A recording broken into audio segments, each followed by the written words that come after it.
Imagjinoni një eksperiment mendor të thjeshtë. Merrni një top basketbolli dhe filloni ta shtypni.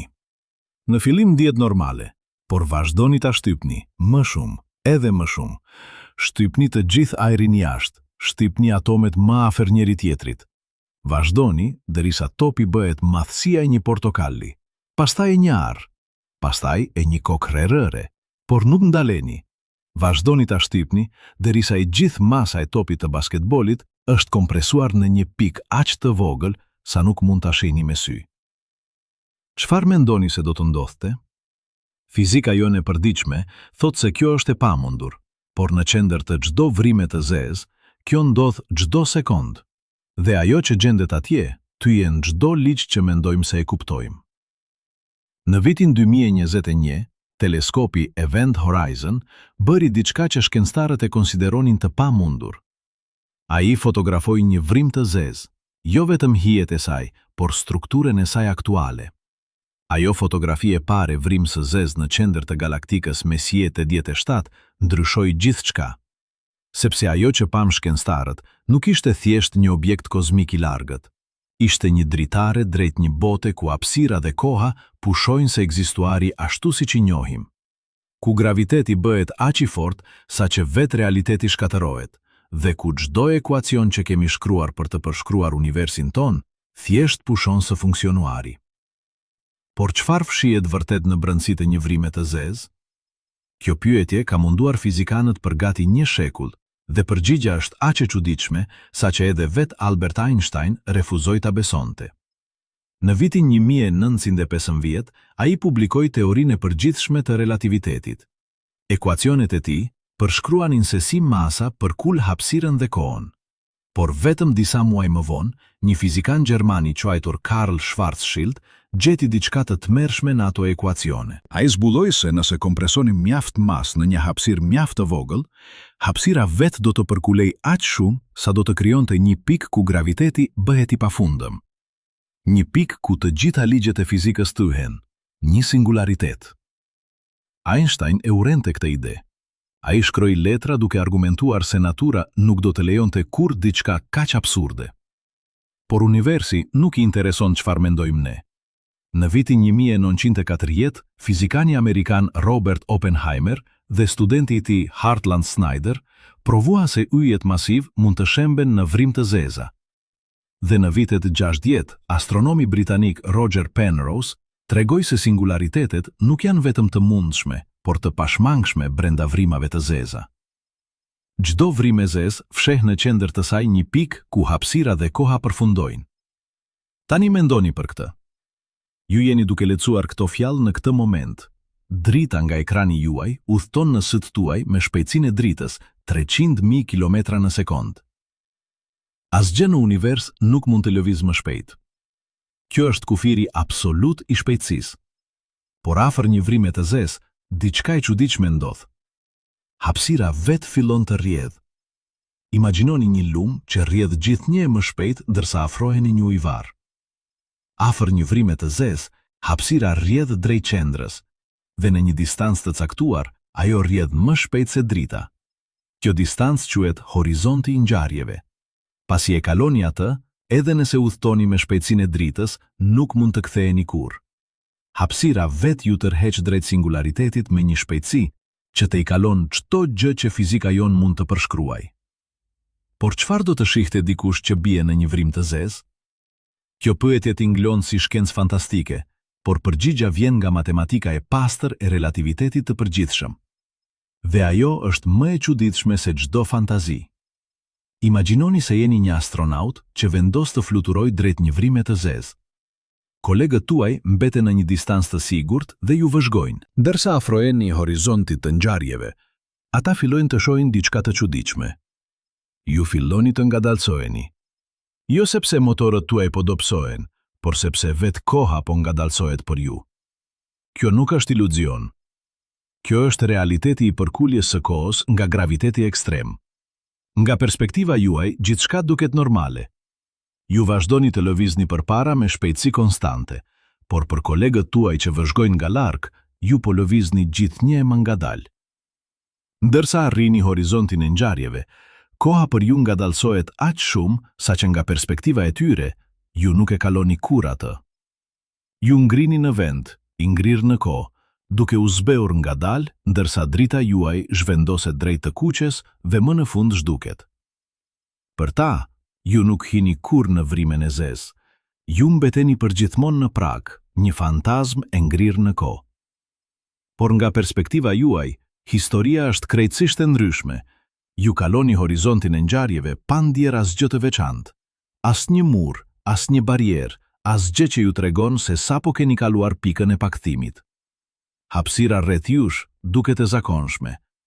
Por tani diçka e tmerrshme ka ndodhur. Çdo drejtim që shikoni tregon drejt qendrës së vrimës së zezë. Lart, poshtë, majtas, djathtas, përpara, prapa, të gjitha tregojnë në të njëjtën drejtim. Sepse hapësira vetë është përkudur aq shumë sa që çdo rrugë tani çon vetëm në një vend, singularitetin. Dhe koha, ajo dimension që dikur ju lejonte të lëviznit nga e kaluara në të ardhmen, tani ju shtyn vetëm në një drejtim, drejt qendrës. Të ardhmen tuaj nuk është më një moment në kohë, është një vend në hapësirë, qendra e vrimës së zezë.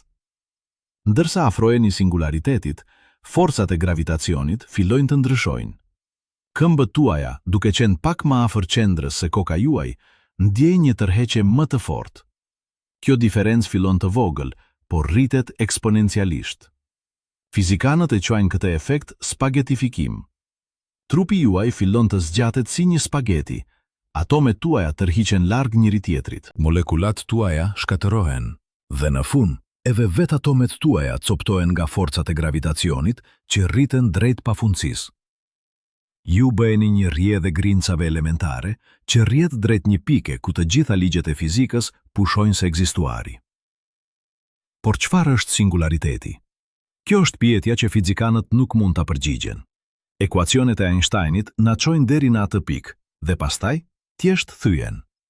Ato parashikojnë densitet të pafundëm, përkulje të pafundme të hapësirës, temperaturë të pafundme. Por pafundësia nuk është një përgjigje. Është një shenjë se diçka ka shkuar keq me teorinë tonë.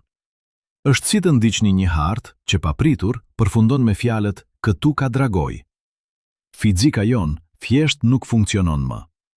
Dhe këtu fillon problemi më i madh në fizikën moderne.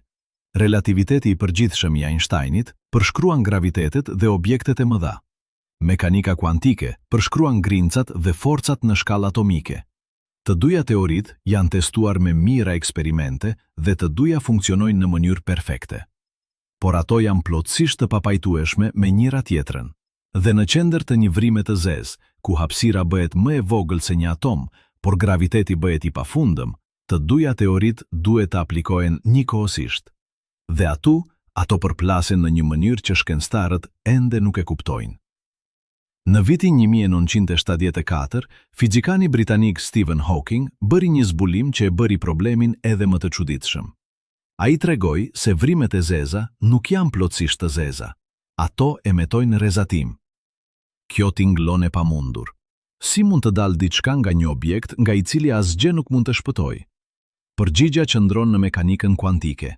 Në nivelin kuantik, hapësira e zbrazët nuk është vërtet e zbrazët. Ajo është plot me çifte grimcash virtuale që shfaqen dhe zhduken vazhdimisht. Zakonisht këto çifte lindin dhe me një shkatërohen, por afër horizontit të ngjarjeve të një vrime të zezë, diçka e çuditshme ndodh. Një grimc bie në vrimen e zezë, ndërsa partneri i saj shpëton. Për një vëzhgues të jashtëm, duket sikur vrima e zezë po emetojnë rrezatim. Ky rrezatim, Hawking ka një pasojë të çuditshme. Ai do të thotë se vrimet e zeza ngadalë avullojnë. Ato humbasin masë me kalimin e kohës. Një vrimë e zezë me masën e diellit ton do të merrte më shumë se 10 fuqi 67 vjet për të avulluar plotësisht. Kjo është një me 67 zero pas saj, një kohë aq e gjatë sa që bën moshën aktuale të universit, 14 miliard vjet, të duket si një kërcim syri. Por vrim më të vogla avullojnë më shpejt, dhe në momentet e fundit të jetës së tyre, ato shpërthejnë në një shpërthim energjie. Por kjo krijon një paradoks që ka munduar fizikanët për 40 vjet. quhet paradoksi i informacionit të vrimës së zezë. Mekanika kuantike thot se informacioni nuk mund të shkatërohet kurrë. Nëse dini gjendjen e çdo grince në univers në një moment, mund të llogaritni gjendjen e tyre në çdo moment tjetër, në të kaluarën ose në të ardhmen. Por çfarë ndodh me informacionin që bie në një vrim të zezë? Nëse vrima e zezë avullon plotësisht, ku shkon ai informacion? A shkatërohet? Kjo do të thoshte se mekanika kuantike është e gabuar. Apo informacioni disi kodifikohet në rrezatimin Hawking? Por si mund të kodifikohet informacioni i një objekti tredimensional në rrezatim që del nga një sipërfaqe dydimensionale? Në vitin 1993, fizikani holandez Gerard 't Hooft dhe fizikani amerikan Leonard Susskind propozuan një ide të çuditshme. Ata thanë se ndoshta e gjithë informacioni që bie në një vrim të zezë nuk shkon vërtet në brendësi. Në vend të kësaj, ai kodifikohet në horizontin e ngjarjeve, në sipërfaqen e vrimës së zezë. Kjo ide u quajt parimi holografik. Emri vjen nga hologramet, ato imaze tredimensionale, që krijohen nga modele dydimensionale të dritës. Sipas këtij parimi, e gjithë informacioni i brendshëm i një vrime të zezë mund të përshkruhet plotësisht nga informacioni në sipërfaqen e saj. Kjo tingëllon si një trik matematikor, por pasojat janë të thella. Nëse parimi holografik është i saktë, atëherë ndoshta i gjithë universi ynë tredimensional është një lloj hologrami. Ndoshta i gjithë realiteti që përjetojmë, të gjitha tre dimensionet e hapësirës dhe dimensioni i kohës, janë thjesht një projekcion i informacionit të kodifikuar në një sipërfaqe dydimensionale në skajin e universit. Kjo ide tingëllon si shkencë fantastike, por ajo del nga matematika e pastër e teorisë së vargut dhe gravitacionit kuantik. Dhe ajo sugjeron se pyetja çfarë fshihet në brendësi të një vrime të zezë mund të ketë një përgjigje edhe më të çuditshme se sa imagjinuam ndonjëherë. Por teleskopi Event Horizon na dha më shumë se thjesht një fotografi. Ai na dha të dhëna që filluan të testojnë kufijtë e teorive tona. Ajo vrime zezë në qendër të galaktikës Messier 817 ka një masë sa 6 miliardë gjysmë herë masa e diellit ton. Horizonti i saj i ngjarjeve ka një diametër rreth 20 miliard kilometra. Kjo është rreth 3 herë distanca nga dielli në Neptun, dhe ajo rrotullohet, jo ngadalë, por me shpejtësi të afërt me kufirin teorik maksimal. Kjo rrotullim krijon efekte edhe më të çuditshme në hapësirën përreth saj. Kur një vrim e zezë rrotullohet, ajo tërheq hapësirën përreth saj si një rrotë që rrotullohet në mjalt. Ky efekt quhet tërheqje e kornizës. Hapësira vetë fillon të rrotullohet rreth vrimës së zezë, dhe kjo krijon një rajon të quajtur ergosfera, ku asgjë nuk mund të qëndrojë në vend. Edhe nëse ndizni motorët tuaj me fuqi maksimale, hapësira që rrotullohet do t'ju tërheq përreth vrimës së zezë. Ju mund të shpëtoni nga ergosfera, ndryshe nga brenda horizontit të ngjarjeve, por nuk mund të qëndroni në vend. Duhet të rrotulloheni me hapësirën. Dhe këtu vjen një nga parashikimet më të çuditshme të relativitetit të përgjithshëm. Në vitin 1973, fizikani britanik Roger Penrose propozoi se mund të nxirrë një energji nga një vrim e zezë që rrotullohet. Procesi quhet procesi Penrose. Nëse hidhni një objekt në ergosferën në këndin e duhur, ai mund të ndahet në dy pjesë. Një pjesë bie në vrimën e zezë duke marrë energji negative. Pjesa tjetër del me më shumë energji se sa kishte objekti origjinal. Energjia shtesë vjen nga rrotullimi i vrimës së zezë. Në thelb, ju po vjedh një energji rrotulluese nga vetë vrima e zezë. Kjo nuk është vetëm teori. Disa astrofizikanë besojnë se ky proces mund të shpjegojë disa nga fenomenet më energjike në univers. Kuazarët, objektet më të ndritshme në univers, mund të ushqehen nga vrim të zeza supermasive që rrotullohen në qendrat e galaktikave. Materia që bie në këto vrim të zeza formon një disk rrotullues që nxehet në temperatura miliona gradë. Dhe procesi Penrose mund të ndihmojë në lëshimin e xhetveve gjigante të energjisë që shohim duke dalë nga disa kuazar me shpejtësi afër shpejtësisë së dritës. Por edhe me të gjitha këto zbulime, pyetja qendrore mbetet e papërgjigjur. Çfarë ndodh në vetë singularitetin? Çfarë fshihet në atë pikë ku hapësira dhe koha pushojnë se ekzistuari? Për të përgjigjur këtë pyetje, fizikanët po përpiqen të ndërtojnë një teori të re. Një teori që bashkon relativitetin e përgjithshëm me mekanikën kuantike. Një teori e gravitacionit kuantik. Dhe kandidatët kryesor janë teoria e vargut dhe gravitacioni kuantik i lakores. Teoria e vargut sugjeron se grincat elementare nuk janë pika, por vargje të vogla vibruese të energjisë. Këto vargje janë aq të vogla, sa që edhe nëse zmadonit një atom në madhësinë e sistemit diellor, një varg do të ishte ende më i vogël se një pemë. Në këtë shkallë, hapësira vetë mund të mos jetë e vazhdueshme, por e përbërë nga njësi të vogla diskrete. Dhe në atë shkallë, singulariteti mund të mos jetë një pikë pafundësisht e vogël, por një strukturë e vogël me madhësi të fundme, ndoshta sa gjatësia Planck, 1,35 metra. Gravitacioni kuantik i lakores merr një qasje të ndryshme. Ai sugjeron se hapësira vetë është e përbërë në njësi të vogla diskrete si pikselet në një ekran. Në shkallë të zakonshme, këto njësi janë aq të vogla sa që hapësira duket e vazhdueshme, ashtu si një fotografi duket e qetë, edhe pse është e përbërë nga piksel.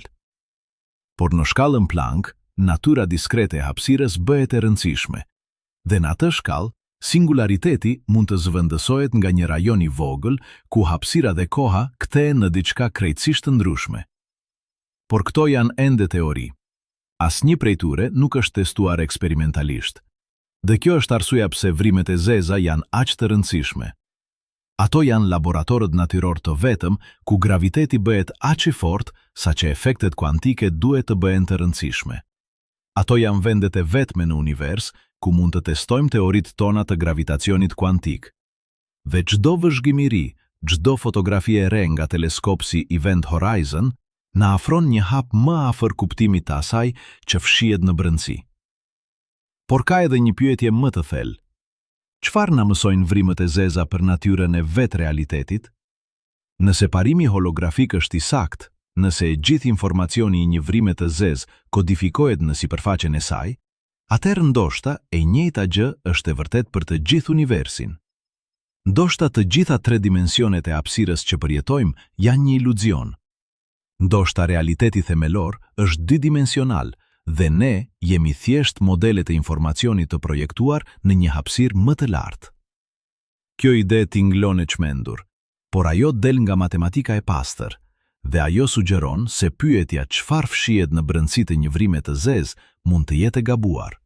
Ndoshta nuk ka brendësi. Ndoshta gjithçka që duket se bie në një vrim të zezë, në të vërtetë kodifikohet në sipërfaqen e saj.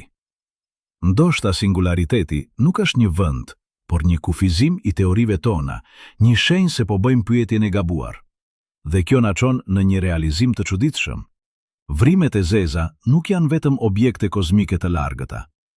Ato janë dritare drejt natyrës më themelore të realitetit. Ato janë vendet ku ligjet tona të fizikës thyen, ku intuita jon dështon, ku duhet të mendojmë në mënyra krejtësisht të reja. Dhe çdo përgjigje që gjejmë na çon në pyetje edhe më të thella. Por le të ndalemi për një moment, sepse kjo ide që sapo diskutuam, ky parim holografik që tingëllon si fantazi shkencore, nuk erdhi nga imagjinata e shkrimtarëve. Ai erdhi nga një betejë intelektuale që zgjati dekada. Dhe për ta kuptuar vërtet se çfarë fshihet në brendësitë e një vrime të zezë, duhet të kthehemi në vitin 1974. Në atë vit, Stephen Hawking qëndronte përpara një sale plot fizikan dhe bëri një deklaratë që dukej e çmendur. Ai tha se vrimet e zeza nuk janë të zeza, ato shkëlqejnë, ato emetojnë rrezatim, dhe me kalimin e kohës, ato avullojnë plotësisht. Shumica e fizikanëve në atë salë mendonin se Hawking kishte bërë një gabim matematikor, sepse si mund të dalë diçka nga një objekt nga i cili asgjë nuk mund të shpëtojë. Kjo tingëllonte si një kontradiktë e drejt për drejt, por Hawking nuk ishte bërë gabim. Ai kishte zbuluar diçka që ndryshoi përgjithmonë mënyrën se si mendonin për vrimet e zeza. Ai kishte zbuluar se në kufirin midis mekanikës kuantike dhe relativitetit të përgjithshëm, natyra bën diçka të jashtëzakonshme. Imagjinoni se qëndroni pikërisht në horizontin e ngjarjeve të një vrime të zezë, jo brenda, jo jashtë, por pikërisht në kufir. Në atë vend, hapësira kuantike rreth jush është plot me çifte grimkash virtuale që shfaqen dhe zhduken miliona herë në çdo sekond. Kjo nuk është teori. Kjo është fakt i verifikuar eksperimentalisht. Hapësira e zbrazet nuk është kur vërtet e zbrazet. Ajo është një oqean i grimcave që lindin nga asgjëja dhe kthehen në asgjë në kohë aq të shkurtër sa që nuk mund t'i matim drejt për drejt. Por në horizontin e ngjarjeve, diçka e çuditshme ndodh me këto çifte. Një grimc bie në vrimën e zezë, partneri i saj shpëton, dhe për një vëzhgues të largët, duket sikur vrima e zezë sapo lëshoi një grimc. Kjo grimc që shpëton mbart energji, dhe sipas ligjit të ruajtjes së energjisë, ajo energji duhet të vijë nga diku. Ajo vjen nga masa e vetë vrimës së zezë. Çdo grimc që shpëton e bën vrimën e zezë pak më të lehtë, pak më të vogël, pak më afër zhdukjes së plot. Tani, shumica e njerëzve dëgjojnë këtë dhe mendojnë se kjo është thjesht një kuriozitet teorik. Vrimët e zeza janë aq masive sa që procesi i avullimit do të merrte më shumë kohë se sa ka ekzistuar universi. Dhe kjo është e vërtet për vrimët e zeza që shohim sot. Vrima e zezë në qendër të galaktikës Messier 87, ajo që fotografoi Event Horizon, do të merrte afërsisht 1/100 vjet për të avulluar plotësisht. Kjo është një 1/100 pasaj. Një kohë aq e gjatë sa që truri ynë nuk mund ta konceptoj. Por këtu vjen ktesa që e bëri këtë zbulim aq të rëndësishme. Hawking nuk po fliste vetëm për vrimët e zeza. Ai po fliste për natyrën themelore të informacionit në univers. Sepse nëse një vrimë e zezë mund të avulloj plotësisht, çfarë ndodh me të gjithë informacionin që ra në të? Çdo libër që u hodh në të, çdo yll që u gëlltit, çdo grimc që kaloi horizontin e ngjarjeve. Ku shkon ai informacion kur vrima e zezë zhduket? Mekanika kuantike ka një rregull të hekurt. Informacioni nuk mund të shkatërohet kurrë. Nëse dini gjendjen e çdo grimce në univers në një moment, mund të llogaritni gjendjen e tyre në çdo moment tjetër, në të kaluarën ose në të ardhmen. Kjo quhet unitariteti. Dhe është një nga shtyllat themelore të mekanikës kuantike. Çdo eksperiment që kemi bërë ndonjëherë e konfirmon këtë rregull. Por rrezatimi Hawking duket se e shkel këtë rregull. Grimcat që dalin nga një vrimë e zezë janë plotësisht të rastësishme. Ato nuk mbajnë asnjë informacion për atë që ra në vrimën e zezë. Është sikur të dini një enciklopedi dhe të pretendoni se mund të rindërtoni atë duke studiuar hirin. Informacioni duket se është zhdukur përgjithmonë. Kjo kontradikt u quajt paradoksi i informacionit të vrimës së zezë. Dhe ajo nisi një nga debatet më të gjata dhe më intensive në historinë e fizikës. Një debat që zgjati më shumë se 40 vjet. Një debat që përfshiu disa nga mendjet më të shkëlqyera të shekullit 20. Dhe një debat që ende nuk është zgjidhur plotësisht. Në njërin anë qëndronte Stephen Hawking vet. Ai argumentonte se informacioni vërtet shkatërohet, se vrimët e zeza janë përjashtimet në rregullat e mekanikës kuantike, se duhet të pranojmë se ligjet tona themelore kanë kufizime. Në anën tjetër, qëndronin fizikan si Leonard Susskind dhe Gerard Hooft. Ata argumentonin se informacioni nuk mund të shkatërohet kurrë, se duhet të ketë një mënyrë që informacioni të kodifikohet në rrezatimin Hawking, se duhet të ketë diçka që po na mungon në kuptimin ton të vrimave të zezë. Ky debat nuk ishte vetëm akademik. Ai prek vetë zemrën e asaj që mendojmë se e dim për realitetin. Nëse informacioni mund të shkatërohet, atëherë e kaluara nuk përcakton të ardhmen. Shkaku dhe pasoja pushojnë së qeni absolute. Dhe universi bëhet thelbësisht i paparashikueshëm në një mënyrë që shkon përtej paparashikueshmërisë kuantike që tashmë njohim. Për dekada, kjo betejë vazhdoi. Artikuj shkencor u shkruan, konferenca u mblodhen. Fizikan debatuan me intensitet që rrallë shihet në shkencë, dhe ngadalë një konsensus filloi të formohej. Jo sepse njëra anë provoi se tjetra ishte gabim, por sepse u zbulua një ide krejtësisht e re. Një ide aq e çuditshme sa që edhe sot duket pothuajse e pabesueshme. Kjo ide erdhi nga studimi një lloji të veçantë të vrimës së zezë.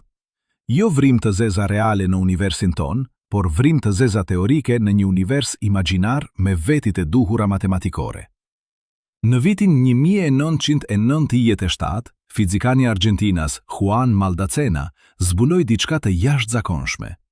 Ai tregoi se një univers 5-dimensional me vrimë të zeza mund të përshkruhet plotësisht nga një teori 4-dimensionale pa gravitet fare.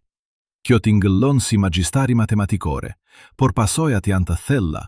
Imagjinoni një akuarium. Brenda akuariumit notojnë peshë. Ata lëvizin në 3 dimensione.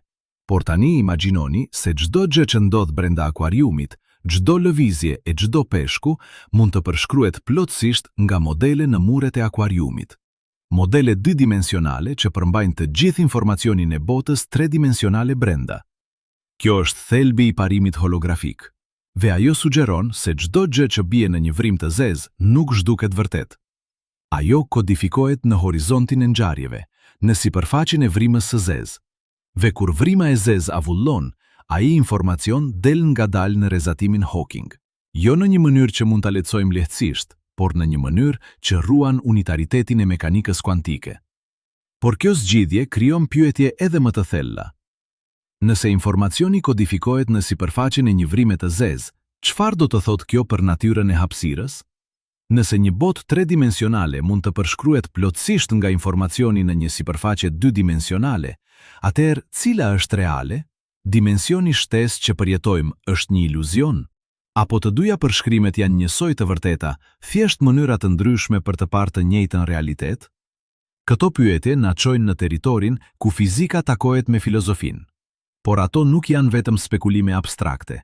Ato kanë pasoja konkrete për mënyrën se si kuptojmë universin. Nëse parimi holografik është i saktë, atëherë sasia e informacionit që mund të përmbajë një rajon i hapësirës nuk varet nga vëllimi i tij. Ajo varet nga sipërfaqja e kufirit të tij. Kjo tingëllon e çuditshme, por ajo del drejt për drejt nga termodinamika e vrimave të zeza. Në vitet 70, fizikani i Izraelit Jacob Bekenstein tregoi se entropia e një vrime të zezë, një masë e sasisë së informacionit që ajo mund të përmbajë, është proporcionale me sipërfaqen e horizontit të saj të ngjarjeve, jo me vëllimin e saj. Kjo ishte e papritur. Çdo sistem tjetër që njihnim kishte entropi proporcionale me vëllimin, por vrimet e zeza janë të ndryshme, dhe kjo diferencë sugjeron se hapësira vet mund të mos jetë ajo që duket. Ndoshta 3 dimensionet që përjetojmë janë një mënyrë e përshtatshme për të përshkruar realitetin në shkallë të zakonshme, por në shkallë themelore, realiteti mund të jetë 2-dimensional. Ndoshta jemi hologram që jetojnë në sipërfaqen e një universe më të madh. Kjo ide tingëllon si shkencë fantastike, por ajo mbështetet nga matematika e rrept, dhe ajo ka testuar me sukses në disa raste specifike. Korespondenca Maldacena, lidhja midis universeve 5-dimensionale dhe teorive 4-dimensionale, ka verifikuar në mijëra mënyra të ndryshme. Çdo test që kemi bërë konfirmon se kjo korespondencë funksionon. Por a do të thotë kjo se universi ynë aktual është një hologram? Kjo është një pyetje shumë më e vështirë. Universi ynë nuk ka vetitë sakta matematikore të universeve që Maldacena studioi. Por shumë fizikanë besojnë se një version i përgjithësuar i parimit holografik mund të aplikohet. Se në një kuptim thelbësor, e gjithë informacioni në universin ton mund të kodifikohet në një sipërfaqe të largët. Tani le të kthehemi në pyetjen origjinale. Çfarë fsihet në brendësi të një vrime të zezë? Nëse parimi holografik është i saktë, atëherë kjo pyetje mund të jetë e gabuar. Ndoshta nuk ka vërtet një brendësi. Ndoshta çdo gjë që duket se bie në një vrim të zezë, në të vërtetë, kodifikohet në horizontin e ngjarjeve. Ndoshta singulariteti, ajo pikë e pafundësisë në qendër, nuk është një vend real, por një artefakt i mënyrës se si përshkruajmë situatën. Por kjo krijon një paradoks të ri. Nëse ju bini në një vrim të zezë, nga perspektiva juaj, ju kaloni horizontin e ngjarjeve dhe arrini singularitetin. Ju përjetoni një brendësi. Ju përjetoni një udhtim drejt qendrës. Por nga perspektiva e dikujt që mbetet jashtë, ju nuk hyni kurrë. Ju kodifikoheni në horizontin e ngjarjeve. Cila perspektivë është e vërtetë? Kjo pyetje quhet paradoksi i zjarit, dhe ajo u propozua në vitin 2012 nga një grup fizikanësh që përfshinte Joseph Polchinski. Ata argumentuan se nëse informacioni vërtet kodifikohet në horizontin e ngjarjeve, atëherë një astronaut që bie në një vrim të zezë nuk do të kalonte pa probleme. Në vend të kësaj, ai do të goditet nga një mur zjarri, një sipërfaqe energjisë së lartë që do ta shkatërronte menjëherë. Kjo kontradikton parashikimin e relativitetit të përgjithshëm, se horizonti i ngjarjeve duhet të jetë një vend i zakonshëm. Asgjë veçantë nuk duhet të ndodhë atje. Një astronaut që bie duhet të kaloj pa ndjerë asgjë të pazakontë. Por nëse informacioni kodifikohet në horizont, atëherë duhet të ketë diçka fizikisht të veçantë atje, diçka që mban informacionin. Ky paradoks ende nuk është zgjidhur. Fizikantë të ndryshëm kanë propozuar zgjidhje të ndryshme. Disa thonë se zjarri është real dhe relativiteti i përgjithshëm duhet të modifikohet në shkallë kuantike. Të tjerë thonë se paradoksi bazohet në një keqkuptim të asaj që do të thotë informacioni të kodifikohet. Të tjerë ende propozojnë se të dyja përshkrimet janë të vërteta në një mënyrë që nuk mund ta kuptojmë plotësisht ende. Por pavarësisht se cila zgjidhje është e saktë, një gjë është e qartë. Vrimet e zeza na detyrojnë të mendojmë për hapësirën, kohën dhe informacionin në mënyra krejtësisht të reja. Ato janë laboratorët natyror ku teoritë tona më themelore arrin kufitë e tyre. Dhe çdo përpjekje për t'i kuptuar ato na çon në territor të panjohur. Tani, le të shikojmë se si kjo kuptim teorik lidhet me vëzhgjimet aktuale. Fotografia e Event Horizon nuk ishte vetëm një arritje teknike. Ajo ishte një test i parashikimeve të relativitetit të përgjithshëm në kushte ekstreme. Dhe ajo që pan shkencëtarët ishte saktësisht ajo që Einstein kishte parashikuar një shekull më parë. Hija e vrimës së zezë, unaza e dritës së përkulur rreth horizontit të ngjarjeve. Forma që del nga gjeometria e përkulur e hapësirës. Por ajo fotografi gjithashtu na tregoi diçka të re. Vrima e zezë në Messier 87 rrotullohet pothuajse me shpejtësinë maksimale teorike. Kjo do të thotë se ajo ka një ergosferë të madhe, një rajon ku hapësira vetë rrotullohet me forcë të tillë saqë asgjë nuk mund të qëndrojë në vend. Dhe kjo rrotullim krijon efekte që mund të vëzhgohen nga toka në një distancë 55 milion vjet drite. Materia që bie në këtë vrim të zezë nuk bie drejt për drejt. Ajo formon një disk rrotullues, një strukturë e quajtur disk i akrecioni. Fërkimi brenda këtij disku e nxe materin në temperatura miliona grad, aq të nxehtë saqë ajo shkëlqen me rreze X. Dhe disa nga kjo materie nuk bie fare. Ajo hidhet jashtë në xhete, rrjedha të materjes që lëvizin me shpejtësi afër shpejtësisë së dritës. Këto xhete janë disa nga fenomenet më energjike në univers. Ato mund të shtrihen për qindra mijëra vjet drite. Dhe energjia e tyre vjen nga rrotullimi i vetë vrimës së zezë, përmes një procesi që lidhet me procesin Penrose që diskutuam më parë. Vrima e zezë po jep energji rrotulluese për të ushqyer këto rrjedha gjigante, por këtu vjen diçka e çuditshme. Nëse një vrim e zezë jep energji, ajo duhet të ngadalsohet. Rrotullimi i saj duhet të zvoglohet me kalimin e kohës. Por vëzhgjimet tregojnë se shumë vrim të zeza supermasive rrotullohen shumë shpejt. Kjo sugjeron se ato janë ushqyer vazhdimisht me materie që bie në një drejtim të caktuar, duke shtuar moment këndor në vend që ta heqin. Kjo na tregon diçka të rëndësishme për historinë e këtyre objekteve. Vrimet e zeza supermasive në qendrat e galaktikave nuk janë statike. Ato rriten vazhdimisht. Ato gëlltin yje, re gazi, madje galaktika të tëra kur galaktikat përplasen. Dhe çdo herë që gëlltin diçka, ato ndryshojnë. Masa e tyre rritet, rrotullimi i tyre ndryshon, horizonti i tyre i ngjarjeve zgjerohet. Dhe kjo na çon në një pyetje tjetër. Sa të mëdha mund të bëhen vrimet e zeza? A ka një kufizim? Vrima më e madhe e zezë që kemi zbuluar deri tani ka një masë rreth 84 miliard herë masa e diellit. Ajo gjendet në qendër të një kuazari të largët, por a mund të ekzistojnë vrim edhe më të mëdha? Teoria sugjeron se po. Nuk ka kufizim teorik për matësinë e një vrime të zezë, por ka kufizime praktike.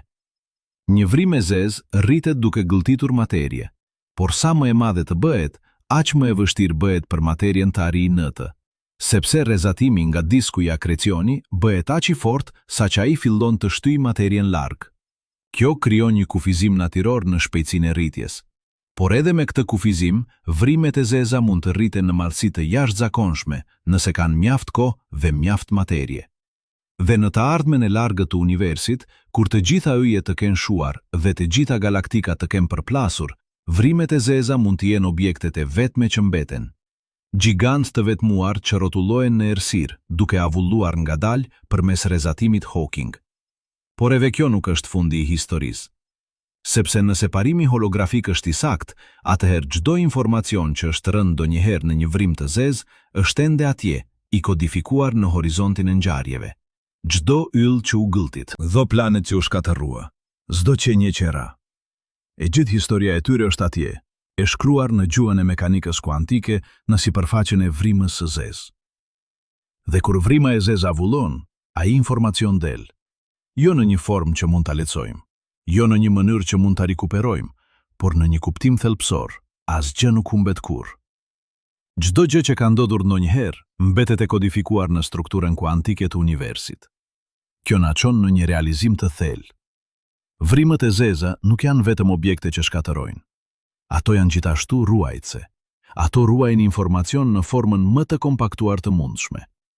Ato janë arkivat përfundimtare të universit, biblioteka ku çdo ngjarje që ka ndodhur ndonjëherë afër tyre është regjistruar përgjithmonë. Por kjo ngre një pyetje filozofike. Nëse informacioni ruhet, por nuk mund të lexohet, çfarë do të thotë kjo për natyrën e të vërtetës? Nëse historia e një ylli që ra në një vrim të zezë 5 miliard vjet më parë është ende atje, e kodifikuar në horizont, por asnjë qenie në univers nuk mund ta lexojë atë, a ka rëndësi? A është informacioni që nuk mund të aksesohet kurrë vërtet informacion? Këto pyetje na çojnë përtej fizikës në filozofi, por ato nuk janë vetëm abstrakte. Ato prekin natyrën e asaj që do të thotë të dish diçka, të kuptosh diçka. Të ekzistosh në një univers ku e kaluara, e tashmia dhe e ardhmja janë të gjitha të lidhura nga ligje që ende nuk i kuptojmë plotësisht. Dhe kjo na kthen në pikën ku filloi Hawking. Në vitin 1974, ai tregoi se vrimet e zeza nuk janë të zeza. Në vitin 2004, 30 vjet pas vdekjes së tij, ne ende po luftojmë me pasojat e atij zbulimi. Ne ende po përpiqemi të kuptojmë se çfarë do të thotë që informacioni ruhet në një formë që nuk mund të lexohet. Se realiteti mund të jetë holografik, se hapësira dhe koha mund të mos jenë themelore, por të dalin nga diçka më e thellë. Por çdo hap përpara na jep mjete të reja për të eksploruar këto pyetje. Event Horizon nuk ishte teleskopi i fundit. Projekte të reja po planifikohen, teleskop më të mëdhenj, vëzhgjime më të sakta. Dhe çdo vëzhgim i ri na jep të dhëna të reja për të testuar teoritë tona. Në vitet e ardhshme, ne mund të jemi në gjendje të shohim jo vetëm hijen e një vrime të zezë, por strukturën e diskut të akrecioni. Lëvizjen e materjes ndërsa ajo rrotullohet drejt horizontit të ngjarjeve. Ndoshta edhe efektet e rrotullimit të hapësirës vet. Çdo detaj i ri na afron një hap më afër kuptimit të asaj që ndodh në kushtet më ekstreme që natura mund të krijojë. Dhe ndërsa teknologjia jonë përmirësohet, ne mund të jemi në gjendje të testojmë parashikime edhe më delikate. Ndoshta të detektojmë shenjat e efekteve kuantike afër horizontit të ngjarjeve. Ndoshta të shohim prova të parimit holografik në veprim. Ndoshta edhe të gjejmë mënyra për të testuar nëse zjarri ekziston apo jo. Por pavarësisht se çfarë zbulojmë, një gjë është e sigurt: vrimet e zeza do të vazhdojnë të na sfidojnë. Ato do të vazhdojnë të na detyrojnë të mendojmë në mënyra të reja. Ato do të vazhdojnë të jenë dritare drejt natyrës më themelore të realitetit, sepse ato janë vendet ku ligjet tona arrin kufijtë e tyre, ku intuita jonë dështon, ku duhet të pranojmë se universi është më i çuditshëm se sa mund të imagjinojmë. Dhe kjo na çon në një realizim final për këtë pjesë të udhëtimit ton. Pyetja, çfarë fshihet në brendësitë e një vrime të zezë, nuk ka një përgjigje të thjeshtë, sepse përgjigja varet nga se çfarë nënkuptojmë me brendësi. Nëse mendojmë për brendësinë si një vend fizik, atëherë përgjigja është singulariteti, një pikë ku ligjet e fizikës thyen. Por nëse mendojmë për brendësinë si informacion, atëherë përgjigja mund të jetë se nuk ka brendësi, se gjithçka kodifikohet në sipërfaqe. Të dyja perspektivat mund të jenë të vërteta, Të dyja mund të jenë mënyra të ndryshme për të përshkruar të njëjtë realitet. Dhe kjo dualitet, kjo aftësi e realitetit për të përshkruar në mënyra të ndryshme që duken kontradiktore, por janë të dyja të sakta, mund të jetë një nga mësimet më të thella që vrimet e zeza kanë për të na mësuar. Dhe kjo dualitet na çon në një eksperiment mendor që e bën problemin edhe më të thellë. Imagjinoni dy vëzhgues. Njëri bie në një vrim të zezë, tjetri mbetet jashtë dhe vëzhgon. Për vëzhguesin që bie, udhtimi duket krejtësisht normal. Ai kalon horizontin e ngjarjeve pa ndier asgjë të veçantë. Koha vazhdon të rrjedh normalisht për të. Ai sheh yjet mbi kokë duke u tkurrur në një pikë ndërsa bie drejt singularitetit. Dhe në fund, në një kohë të fundme sipas orës së tij, ai arrin singularitetin dhe shkatërohet. Por për vëzhguesin që mbetet jashtë, historia është krejtësisht e ndryshme. Ai sheh shokun e tij duke u afruar me horizontin e ngjarjeve. Por sa më afër të vi, aq më ngadalë duket se lëviz. Koha për të ngadalsohet. Drita që vjen prej tij zhvendoset drejt të kuqes, dhe në fund ai duket se ngrin në horizont duke mos e kaluar kurrë. Imazi i tij zbeh ngadalë, ndërsa fotoni të fundit arrin në vëzhguesin e jashtëm. Por ai nuk zhduket kurrë plotësisht. Ai mbetet atje, i ngrirë në kohë për gjithmonë. Të dyja përshkrimet janë të sakta. Të dyja dalin nga e njëjta teori, relativiteti i përgjithshëm. Por ato duken krejtësisht kontradiktore. Si mund të kaloj dikush horizontin dhe të mos e kaloj në të njëjtën kohë? Përgjigjja qëndron në natyrën relative të kohës. Koha nuk është absolute. Ajo varet nga se ku jeni dhe si lëvizni. Për vëzhguesin që bie, koha e tij është reale. Për vëzhguesin e jashtëm, koha e tij është reale. Por të dyja kohët nuk janë të njëjta. Ato janë perspektiva të ndryshme në të njëjtën realitet. Por kur shtojmë mekanikën kuantike në këtë pamje, gjërat bëhen edhe më të çuditshme. Në vitin 2012, fizikani amerikan Joseph Polchinski dhe kolegët e tij zbuluan një problem të ri. Ata treguan se nëse informacioni kodifikohet në horizont, atëherë duhet të ketë një sipërfaqe energjie të lartë atje. Një mur zjarri që do ta shkatëronte menjëherë çdo gjë që përpiqet ta kalojë. Por kjo kontradikton relativitetin e përgjithshëm. Sipas Einsteinit, horizonti i ngjarjeve nuk është një vend i veçantë, është thjesht një sipërfaqe matematike. Asgjë fizikisht e pazakontë nuk duhet të ndodhë atje. Një astronaut që bie duhet ta kalojë pa ndier asgjë. Kështu që kemi një zgjedhje. Ose relativiteti i përgjithshëm është i gabuar në shkallë kuantike, ose kuptimi ynë i asaj që do të thotë informacioni të kodifikohet është i gabuar, ose ka një zgjidhje të tretë që ende nuk e kemi imagjinuar. Ky paradoks i zjarrit ka nxitur qindra artikuj kërkimor. Fizikanë në të gjithë botën po përpiqen ta zgjidhin. Dhe çdo zgjidhje e propozuar na çon në territor edhe më të çuditshëm. Disa fizikanë thonë se zgjidhja qëndron në një ide të quajtur monogami kuantike. Në mekanikën kuantike, grincat mund të jenë të ndërturura. Kjo do të thotë se gjendja e njërës grince varet nga gjendja e tjetrës, pavarësisht se sa larg janë. Por ndërturja ka një kufizim. Një grinc nuk mund të jetë maksimalisht të ndërturur me dy grinca të tjera në të njëjtën kohë. Kjo quhet monogami kuantike. Tani, nëse informacioni kodifikohet në horizont, atëherë grincat në horizont duhet të jenë të ndërthurura me rrezatimin Hawking që del. Kjo është mënyra se si informacioni transferohet. Por nëse ato janë gjithashtu të ndërthurura me grincat që bien në vrimën e zezë, atëherë ato do të thyenin monogamin kuantike.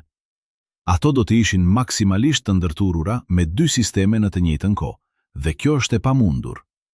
Kështu që diçka duhet të jap. Ose ndërturja me rrezatimin Hawking, ose ndërturja me grimcat që bien. Nëse ndërturja me grimcat që bien thyet, atëherë krijohet zjarri. Energjia e liruar nga tyjerja e ndërturjes krijon një sipërfaqe të energjisë së lartë, një mur që shkatërron çdo gjë që përpiqet ta kalojë. Por nëse kjo është e vërtetë, atëherë relativiteti i përgjithshëm duhet të modifikohet. Horizonti i ngjarjeve nuk është më një vend i zakonshëm, është një sipërfaqe fizike reale me veti të veçanta. Fizikanë të tjerë propozojnë një zgjidhje të ndryshme. Ata thonë se paradoksi bazohet në një supozim të gabuar. Ne supozojmë se ka një brendësi dhe një jashtë të qartë të ndarë. por ndoshta kjo ndarje nuk është aq e qartë sa mendojmë. Ndoshta brendësia dhe jashtësia janë të lidhura në një mënyrë që nuk mund ta shohim. Kjo ide lidhet me një koncept të quajtur korrespondencë ADS-CFT. Kjo është një lidhje matematike midis një teorie gravitacioni në një hapësirë me një numër të caktuar dimensionesh dhe një teori pa gravitet në një hapësirë me një dimension më pak. Është një shembull konkret i parimit holografik, dhe ajo sugjeron se brendësia e një vrime të zezë dhe rajoni jashtë saj mund të jenë dy përshkrime të njëjtës realitet. Sipas kësaj ides, kur një grimc bie në një vrim të zezë, ajo nuk zhduket vërtet, ajo thjesht përshkruhet në një mënyrë të ndryshme. Nga perspektiva e jashtme, ajo kodifikohet në horizont. Nga perspektiva e brendshme, ajo vazhdon të ekzistojë në brendësi. Të dyja përshkrimet janë të sakta. Të dyja janë mënyra të vlefshme për të folur për të njëjtën ngjarje. Dhe nëse kjo është e vërtet, atëherë nuk ka paradoks. Zjarri nuk ekziston sepse pyetja nëse një grimc është në horizont apo në brendësi nuk ka kuptim. Ajo është në të dyja vendet në të njëjtën kohë, por përshkruhet në mënyra të ndryshme. Por kjo zgjidhje ngre pyetje të reja. Nëse brendësia dhe jashtësia janë të lidhura në këtë mënyrë, atëherë çfarë do të thotë kjo për natyrën e hapësirës? Nëse dy rajone që duken krejtësisht të ndara janë në të vërtetë të lidhura, atëherë ndoshta hapësira vet nuk është aq themelore sa mendojmë. Ndoshta hapësira del nga diçka më e thellë, diçka që lidhet me ndërthurjen kuantike. Kjo ide është eksploruar nga fizikanë si Mark van Ramsdonk dhe Brian Swingle. Ata kanë treguar se në disa modele teorike, hapësira mund të mendohet si duke dalë nga ndërthurja kuantike. Sa më e fortë të jetë ndërthurja midis dy rajoneve, aq më të lidhura janë ato në hapësirë. Dhe nëse ndërthurja thyhet, hapësira vet mund të ndahet. Kjo ide quhet hapësirë nga ndërthurja. Dhe ajo sugjeron se hapësira që përjetojmë, tre dimensione që duken aq reale dhe të prekshme, mund të jenë një fenomen ideal. Një strukturë që krijohet nga marrëdhëniet kuantike midis grimcave. Nëse kjo është e vërtet, atëherë vrimet e zeza janë vende ku kjo strukturë dal arrin kufijtë e saj. Ku ndërthurja bëhet aq e fortë dhe aq e komplikuar, saqë përshkrimi ynë i zakonshëm i hapësirës dhe kohës thyhet. Dhe singulariteti nuk është një vend ku hapësira dhe koha pushojnë se ekzistuari. Është një vend ku përshkrimi ynë i hapësirës dhe kohës bëhet i papërshtatshëm. Ku duhet të përdorim një gjuhë të re, një mënyrë të re të menduarit. Por çfarë do të ishte ajo gjuhë e re?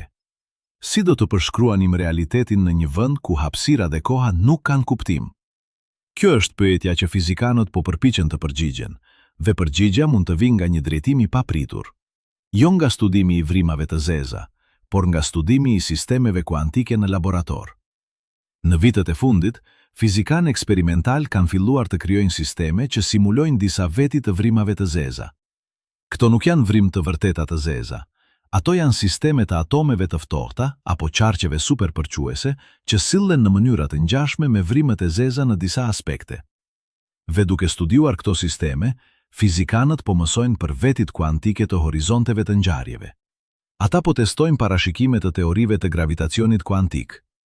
Ata po eksploruar pyetje si se si informacioni kodifikohet dhe transferohet. Në vitin 2019, një grup fizikanësh në Izrael krijoi një simulim të një horizonti të ngjarjeve duke përdorur dritë në fibra optike.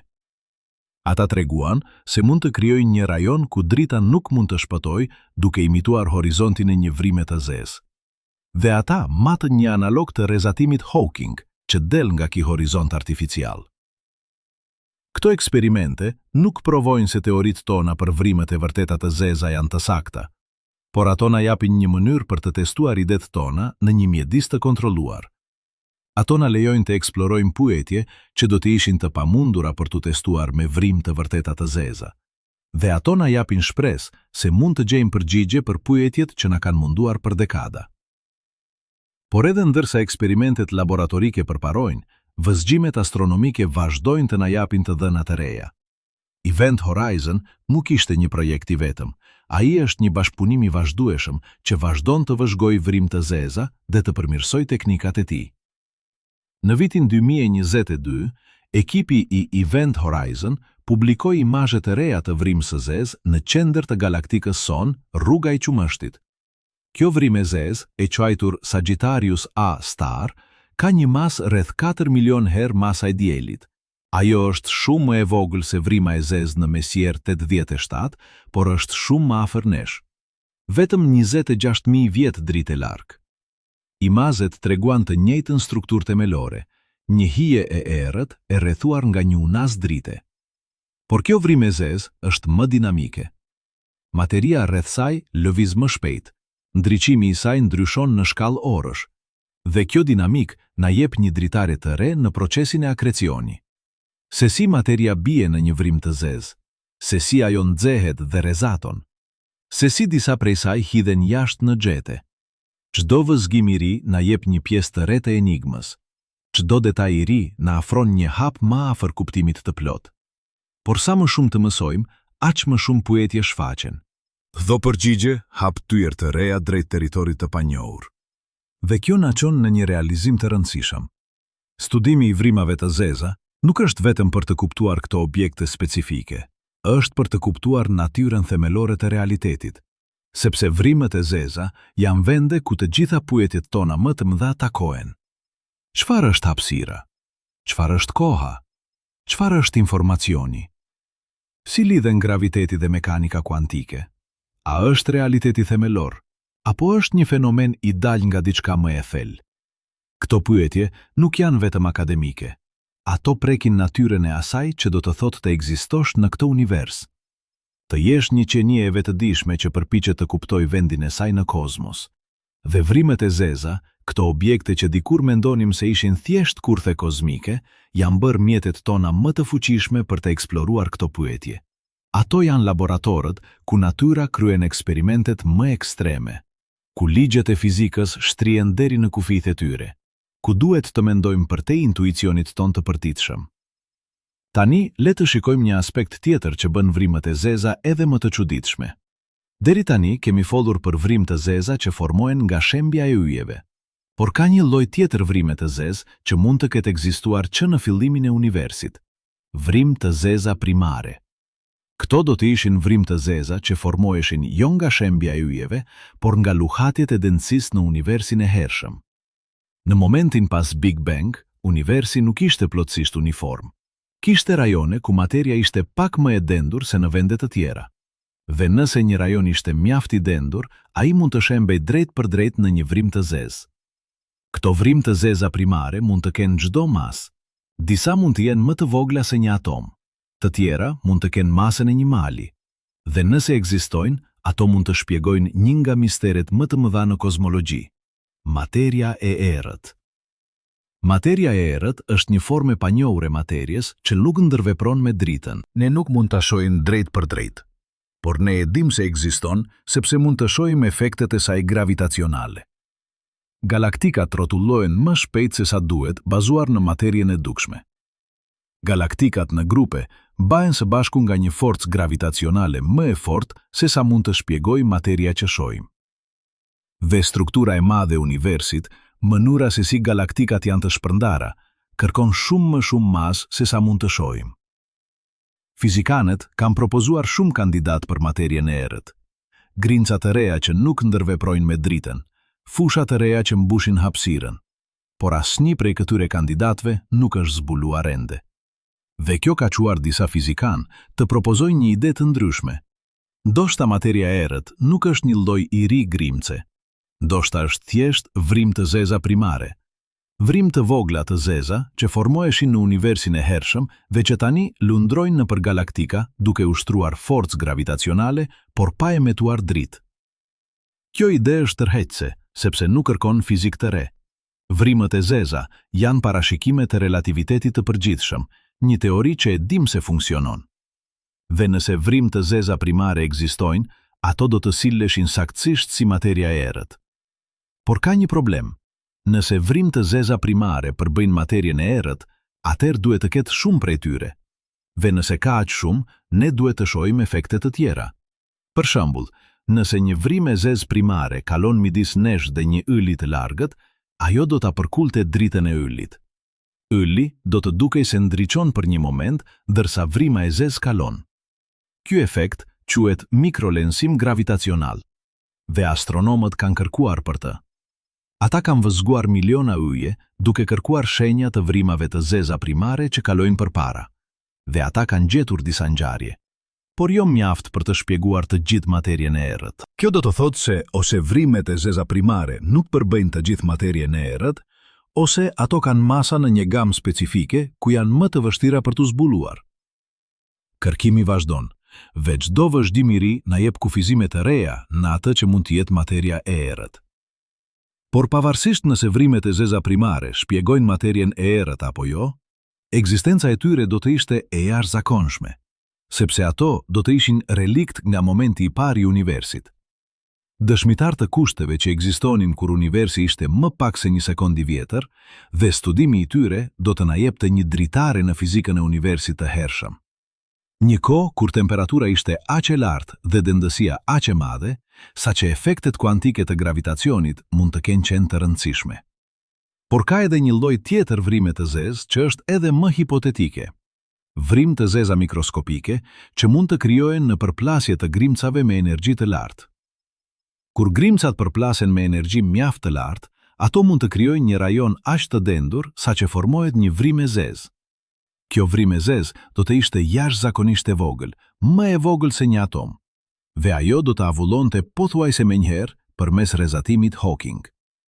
Por në atë moment të shkurtër të ekzistencës, ajo do të ishte një vrim e vërtet e zezë, me një horizont ngjarjesh, me një singularitet, me të gjitha vetit e çuditshme që kemi diskutuar. Disa fizikan kanë propozuar se përplasjet në përplasinë e masë të hadroneve, akseleratori më i fuqishëm i grimcave në botë, mund të krijojnë vrim të tilla mikroskopike të zeza. Kjo ide shkaktoi shqetësim publik kur përplasi i madh i hadroneve po ndërtohej. Njerëzit u shqetësuan se një vrim e zezë e krijuar në laborator mund të rritej dhe të gëltiste tokën. Por fizikanët shpjeguan se kjo është e pamundur.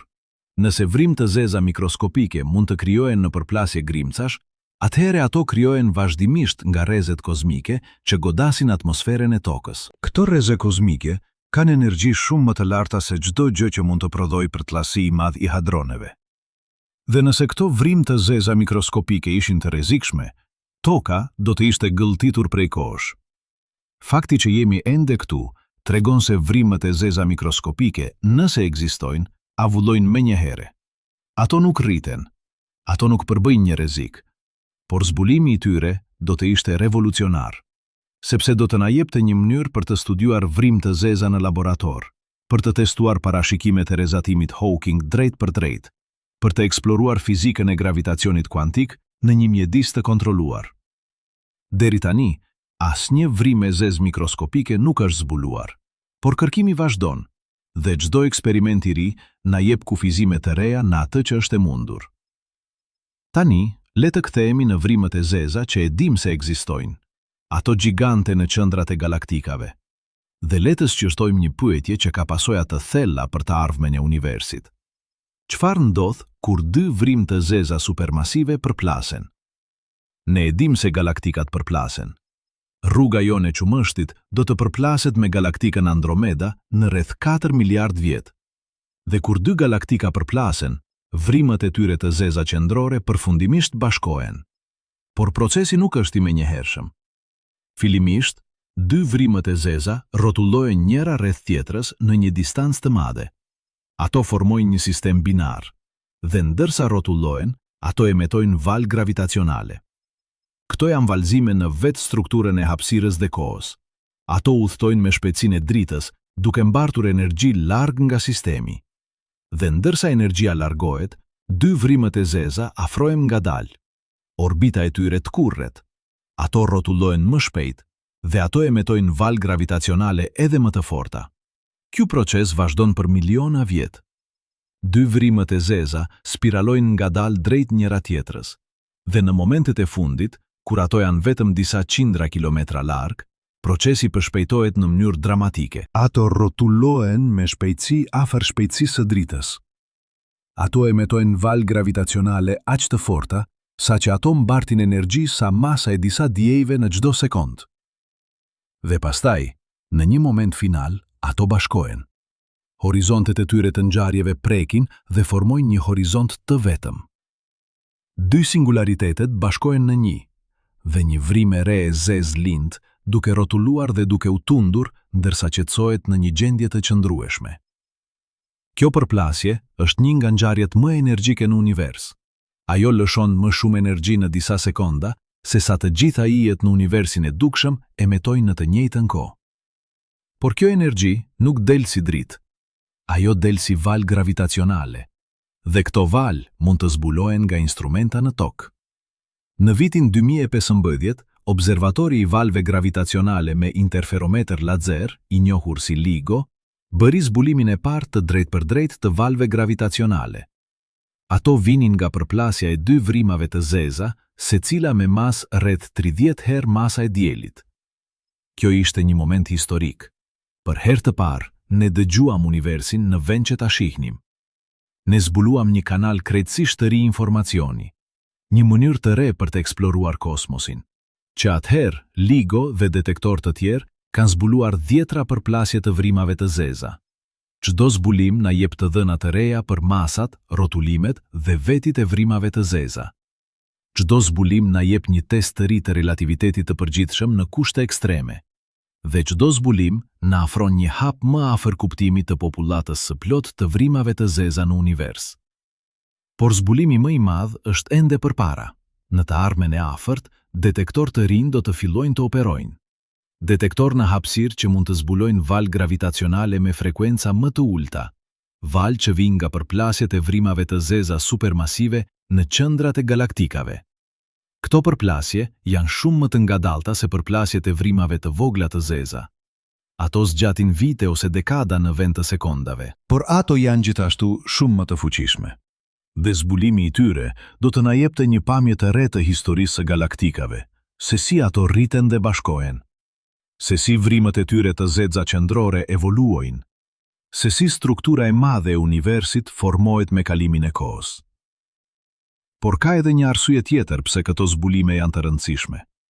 Valët gravitacionale mbartin informacion që nuk mund të merret në asnjë mënyrë tjetër. Ato na tregojnë për strukturën e hapësirës dhe kohës në kushtet më ekstreme. Ato na japin një mënyrë për të testuar relativitetin e përgjithshëm me saktësi të paprecedent. Dhe ato mund të zbulojnë fenomene të reja që nuk i kemi imagjinuar ende. Për shembull, disa fizikan kanë propozuar se mund të ekzistojnë objekte egzotike që janë pothuajse si vrim të zeza, por jo krejtësisht. Objekte që kanë një sipërfaqe në vend të një horizonti ngjarjesh. Objekte që mund të reflektojnë valë gravitacionale në vend që t'i gëlltijnë. Nëse këto objekte ekzistojnë, valët gravitacionale nga përplasjet e tyre do të kenë një nënshkrim të ndryshëm nga përplasjet e vrimave të vërteta të zeza. Dhe zbulimi i këtij nënshkrimi do të tregonte se kuptimi i një vrimave të zeza është i paplot, se ka më shumë për të zbuluar. Kështu që çdo zbulim i ri, çdo vëzhgim i ri na çon më thellë në mister. Çdo përgjigje hap pyetje të reja. Çdo test i teorive tona na tregon se sa më shumë kemi për të mësuar. Dhe kjo na sjell në një realizim final për këtë pjesë të udhëtimit ton. Vrimet e zeza nuk janë vetëm objekte për të studiuar. Ato janë mjete për të eksploruar kufijtë e njohurive tona. Ato janë vende ku teoritë tona më të mira arrin kufijtë e tyre. Ku duhet të mendojmë për te asaj që e dim. Ku duhet të jemi të hapur për mundësi që sfidojnë intuicionin ton. Dhe ndërsa vazhdojmë të studiojmë ato, ne nuk jemi vetëm duke mësuar për vrimet e zeza. Ne jemi duke mësuar për natyrën e hapësirës, kohës, materjes dhe energjisë. Ne jemi duke mësuar për historinë e universit dhe fatin e tij të ardhshëm. Ne jemi duke mësuar për vendin ton në një kozmos që është shumë më i çuditshëm dhe më i mrekullueshëm se sa mund të kishim imagjinuar ndonjëherë. Dhe tani vjen momenti që ndryshon gjithçka. Momenti kur të dhënat nga teleskopët tanë më të fuqishëm fillojnë të na tregojnë diçka që asnjë teori nuk e kishte parashikuar plotësisht. Në muajin prill të vitit 2019, Event Horizon Telescope publikoi diçka që shkoi përtej asaj fotografie të parë historike.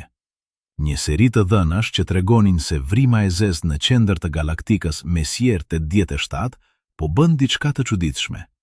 Ajo po ndryshon. Jo në shkallë kozmike kohore, por në ditë, në orë, në minuta. Unaza e dritës rreth horizontit të ngjarjeve po pulson. Intensiteti i saj po ndryshon. Dhe këto ndryshime po ndodhin me një shpejtësi që nuk duhet të ishte e mundur sipas modeleve tona klasike. Imagjinoni një objekt me masë sa 6 miliarde gjysmë herë dielli. Një objekt aq masiv sa që horizonti i tij ngjarjeve ka një perimetër sa 120 miliard kilometra. Dhe ky gjigant po ndryshon strukturën e tij të dukshme në kohë më të shkurtër se sa i duhet dritës për të udhëtuar rreth tij. Kjo nuk duhet të ndodhë. Sipas relativitetit të përgjithshëm klasik, ndryshimet në një vrim të zezë kaq masive duhet të jenë të ngadalta. Duhet të marrin ditë, javë, muaj. Por këtu, ne po shohim luhati që ndodhin në shkallë kohore që sugjeron se diçka më komplekse po ndodh. Dhe kjo na çon në një realizim që e kthen kokëposhtë gjithçka që menduam se e dinim. Ndoshta vrima e zezë nuk është një objekt i thjeshtë. Ndoshta ajo është një sistem dinamik jashtëzakonisht kompleks. Një sistem ku hapësira vetë po valzon, po dridet, po ndryshon në mënyra që teoritë tona ende nuk i kapin plotësisht. Mendoni për këtë. Çdo sekond, miliona ton materie po bien në atë vrim të zezë. Dho grimës që bie mban me vete moment këndor, energji, informacion. Dhe kur ajo kalon horizontin e ngjarjeve, ajo nuk thjesht zhduket. Ajo ndikon në strukturën e vetë horizontit. Horizonti i ngjarjeve nuk është një sipërfaqe statike. Ai është një kufi dinamik midis asaj që mund të shihet dhe asaj që nuk mund të shihet kurrë. Dhe çdo herë që diçka e kalon atë kufi, horizonti ndryshon. Ai rritet, ai deformohet, ai lëkundet. Por këtu vjen diçka edhe më e çuditshme. Të dhënat nga Event Horizon tregojnë se këto ndryshime nuk janë të rastësishme. Ato kanë një strukturë, një model. Sikur vrima e zezë po rezonon si një xile gjigante kozmike. Kjo ide e rezonancës së vrimave të zeza nuk është e re. Fizikanët e kanë diskutuar për dekada, por tani, për herë të parë, ne po e shohim atë në veprim. Ne po shohim një vrim të zezë që po dridhet, po lëkundet, po emetojnë val në strukturën e hapësirës përreth saj. Dhe këto val mbartin informacion. Informacion për atë që ndodh në kushtet më ekstreme që natura mund të krijojë. Informacion që mund të na tregojë nëse teoritë tona të gravitacionit kuantik janë në rrugën e duhur apo jo. Por le të ndalemi për një moment. Le të flasim për diçka që ndoshta po mendoni tani. Të gjitha këto tingelojnë si shkencë fantastike, tingelojnë si spekulim, tingelojnë si diçka që nuk mund të jetë e vërtet. Dhe keni të drejtë të jeni skeptik. Sepse historia e shkencës është plot me ide që tingelonje revolucionare, por rezultuan të gabuara. Plot me teori që premtonin të shpjegonin gjithçka, por përfunduan në koshin e plerave të historisë. Por këtu është ndryshimi. Ne nuk po flasim për spekulim të pastër, ne po flasim për të dhëna. Të dhëna nga instrumenta më të sakta që njerëzimi ka ndërtuar ndonjëherë. Të dhëna që janë verifikuar dhe riverifikuar nga ekipe të pavarura shkencëtarësh në të gjithë botën. Event Horizon Teleskop nuk është një teleskop i vetëm. Ai është një rrjet i 8 radioteleskopëve të shpërndar në të gjithë planetin, nga Antarktida në Spanjë, nga Hawaii në Kili. Çdo teleskop regjistron të dhëna në mënyrë të pavarur, dhe pastaj këto të dhëna kombinohen duke përdorur teknika matematikore jashtëzakonisht të sofistikuara. Rezultati është një instrument virtual me një diametër sa i gjithë planeti Tokë. Një teleskop aq i fuqishëm sa që mund të shihte një portokall në sipërfaqen e hënës. Aq i sakt sa që mund të matë ndryshime në strukturën e një vrime të zezë që ndodhen në 55 milion vjet dritë e larg. Dhe kur një instrument kaq i fuqishëm na tregon se diçka e çuditshme po ndodh, ne duhet ta marrim seriozisht. Por skepticizmi është i shëndetshëm. Ai na mban të ndershëm. Ai na detyron të kontrollojmë dhe rikontrollojmë rezultatet tona. Ai na kujton se shkenca nuk është për besim, por për provë. Dhe provat po na tregojnë se vrimet e zeza janë edhe më të çuditshme se sa menduam. Le të shikojmë një tjetër zbulim që erdhi nga të dhënat e Event Horizon. Diçka që lidhet me mënyrën se si materia sillet afër horizontit të ngjarjeve. Sipas teorisë klasike, materia që bie në një vrim të zezë duhet të formojë një disk të rregullt rrotullues, një disk që gradualisht spiralizon drejt horizontit, duke u nxehur gjithnjë më shumë ndërsa afrohet. Por të dhënat tregojnë diçka më komplekse. Disku nuk është i rregullt. Ai ka struktura, ka vorbuj, ka rajone ku materia po lviz më shpejt se sa duhet, rajone ku temperatura është më e lartë se sa parashikojnë modelet. Dhe më e çuditshme, ka prova se disa nga kjo materie nuk po bie fare. Ajo po hidhet jashtë, jo në xhete të mëdha që mund të shohim lehtësisht, por në rrjedha më të vogla, më kaotike, që duken sikur po shpërthejnë nga rajone afër horizontit të ngjarjeve. Kjo nuk duhet të ndodhë. Sipas relativitetit të përgjithshëm, asgjë nuk mund të shpëtojë nga afërsia e horizontit të ngjarjeve nëse nuk ka energji të jashtëzakonshme. Por këtu, ne po shohim materie që duket se po hidhet jashtë pa një burim të qartë energjie. Një shpjegim i mundshëm lidhet me fushat magnetike. Materia që bie në një vrim të zezë mban me vete fusha magnetike. Dhe këto fusha mund të ndërveprojnë në mënyra komplekse, duke krijuar struktura që veprojnë si katapulta elektromagnetike, duke hedhur materie jashtë me shpejtësi të larta. Por ka edhe një shpjegim tjetër, një shpjegim që lidhet me efektet kuantike afer horizontit të ngjarjeve. Kujtoni paradoksin e zjarrit që diskutuam më parë. Iden se horizonti i ngjarjeve mund të mos jetë një vend i zakonshëm, por një rajon ku efektet kuantike bëhen të rëndësishme, ku grimçat virtuale mund të bëhen reale, ku energjia mund të krijohet dhe shkatërohet në mënyra që sfidojnë intuicionin ton. Nëse kjo ide është e saktë, atëherë afër horizontit të ngjarjeve mund të ketë një rajon ku fizika bëhet e çuditshme, ku rregullat normale nuk zbatohen më, ku materia mund të sillet në mënyra që nuk mund të shpjegohen nga teoria klasike. Dhe ndoshta kjo është ajo që po shohim. Ndoshta këto struktura të çuditshme në diskun e akrecioni, këto rrjedha të papritura të materjes, janë shenja të para të efekteve kuantike që veprojnë në shkallë makroskopike. Nëse kjo është e vërtet, atëherë ne po shohim diçka që asnjë fizikan nuk e ka parë ndonjëherë. Ne po shohim mekanikën kuantike dhe relativitetin e përgjithshëm duke bashkëvepruar në kohë reale. Ne po shohim kufirin midis dy teorive më të mëdha të fizikës duke u bërë i turbullt. Por ka edhe një zbulim tjetër, një zbulim që lidhet me vetë rrotullimin e vrimës së zezë. Të dhënat nga Event Horizon na lejuan të matim sa shpejt po rrotullohet vrima e zezë në mesjet e 17 dhe përgjigja është mahnitse. Ajo po rrotullohet me rreth 98% të shpejtësisë maksimale teorike.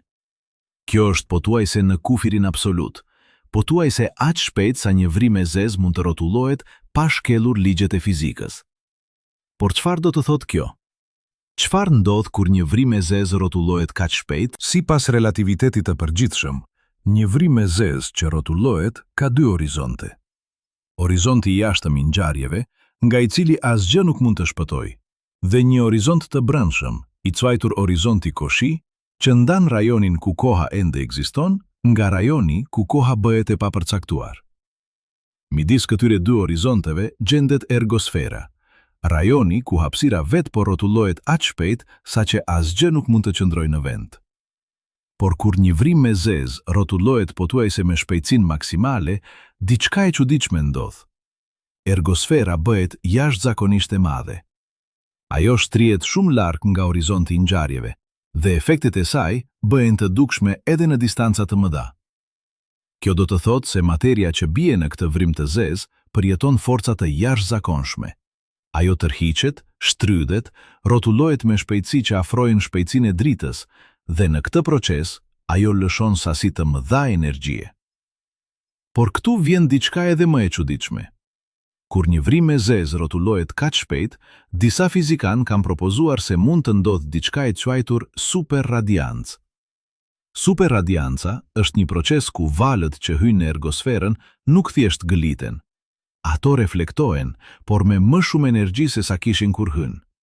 Energjia shtesë vjen nga rrotullimi i vetë vrimës së zezë. Kjo tinglon si shkelje e ruajtjes së energjisë, por nuk është. Energjia vjen nga masa rrotulluese e vrimës së zezë.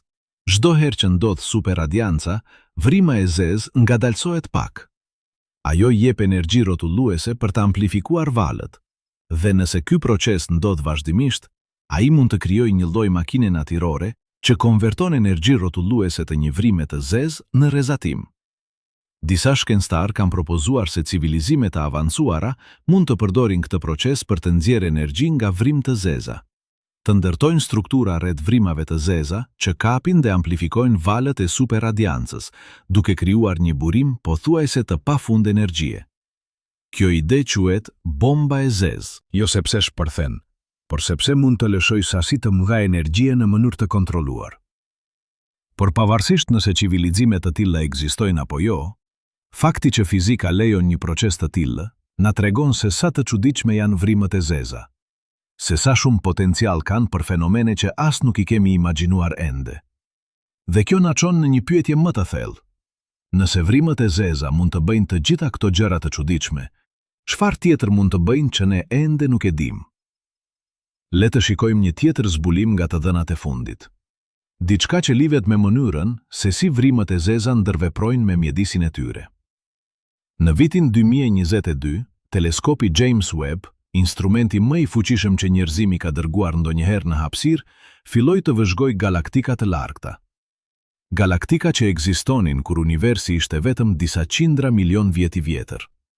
Dhe ajo që zbuloi ishte e papritur.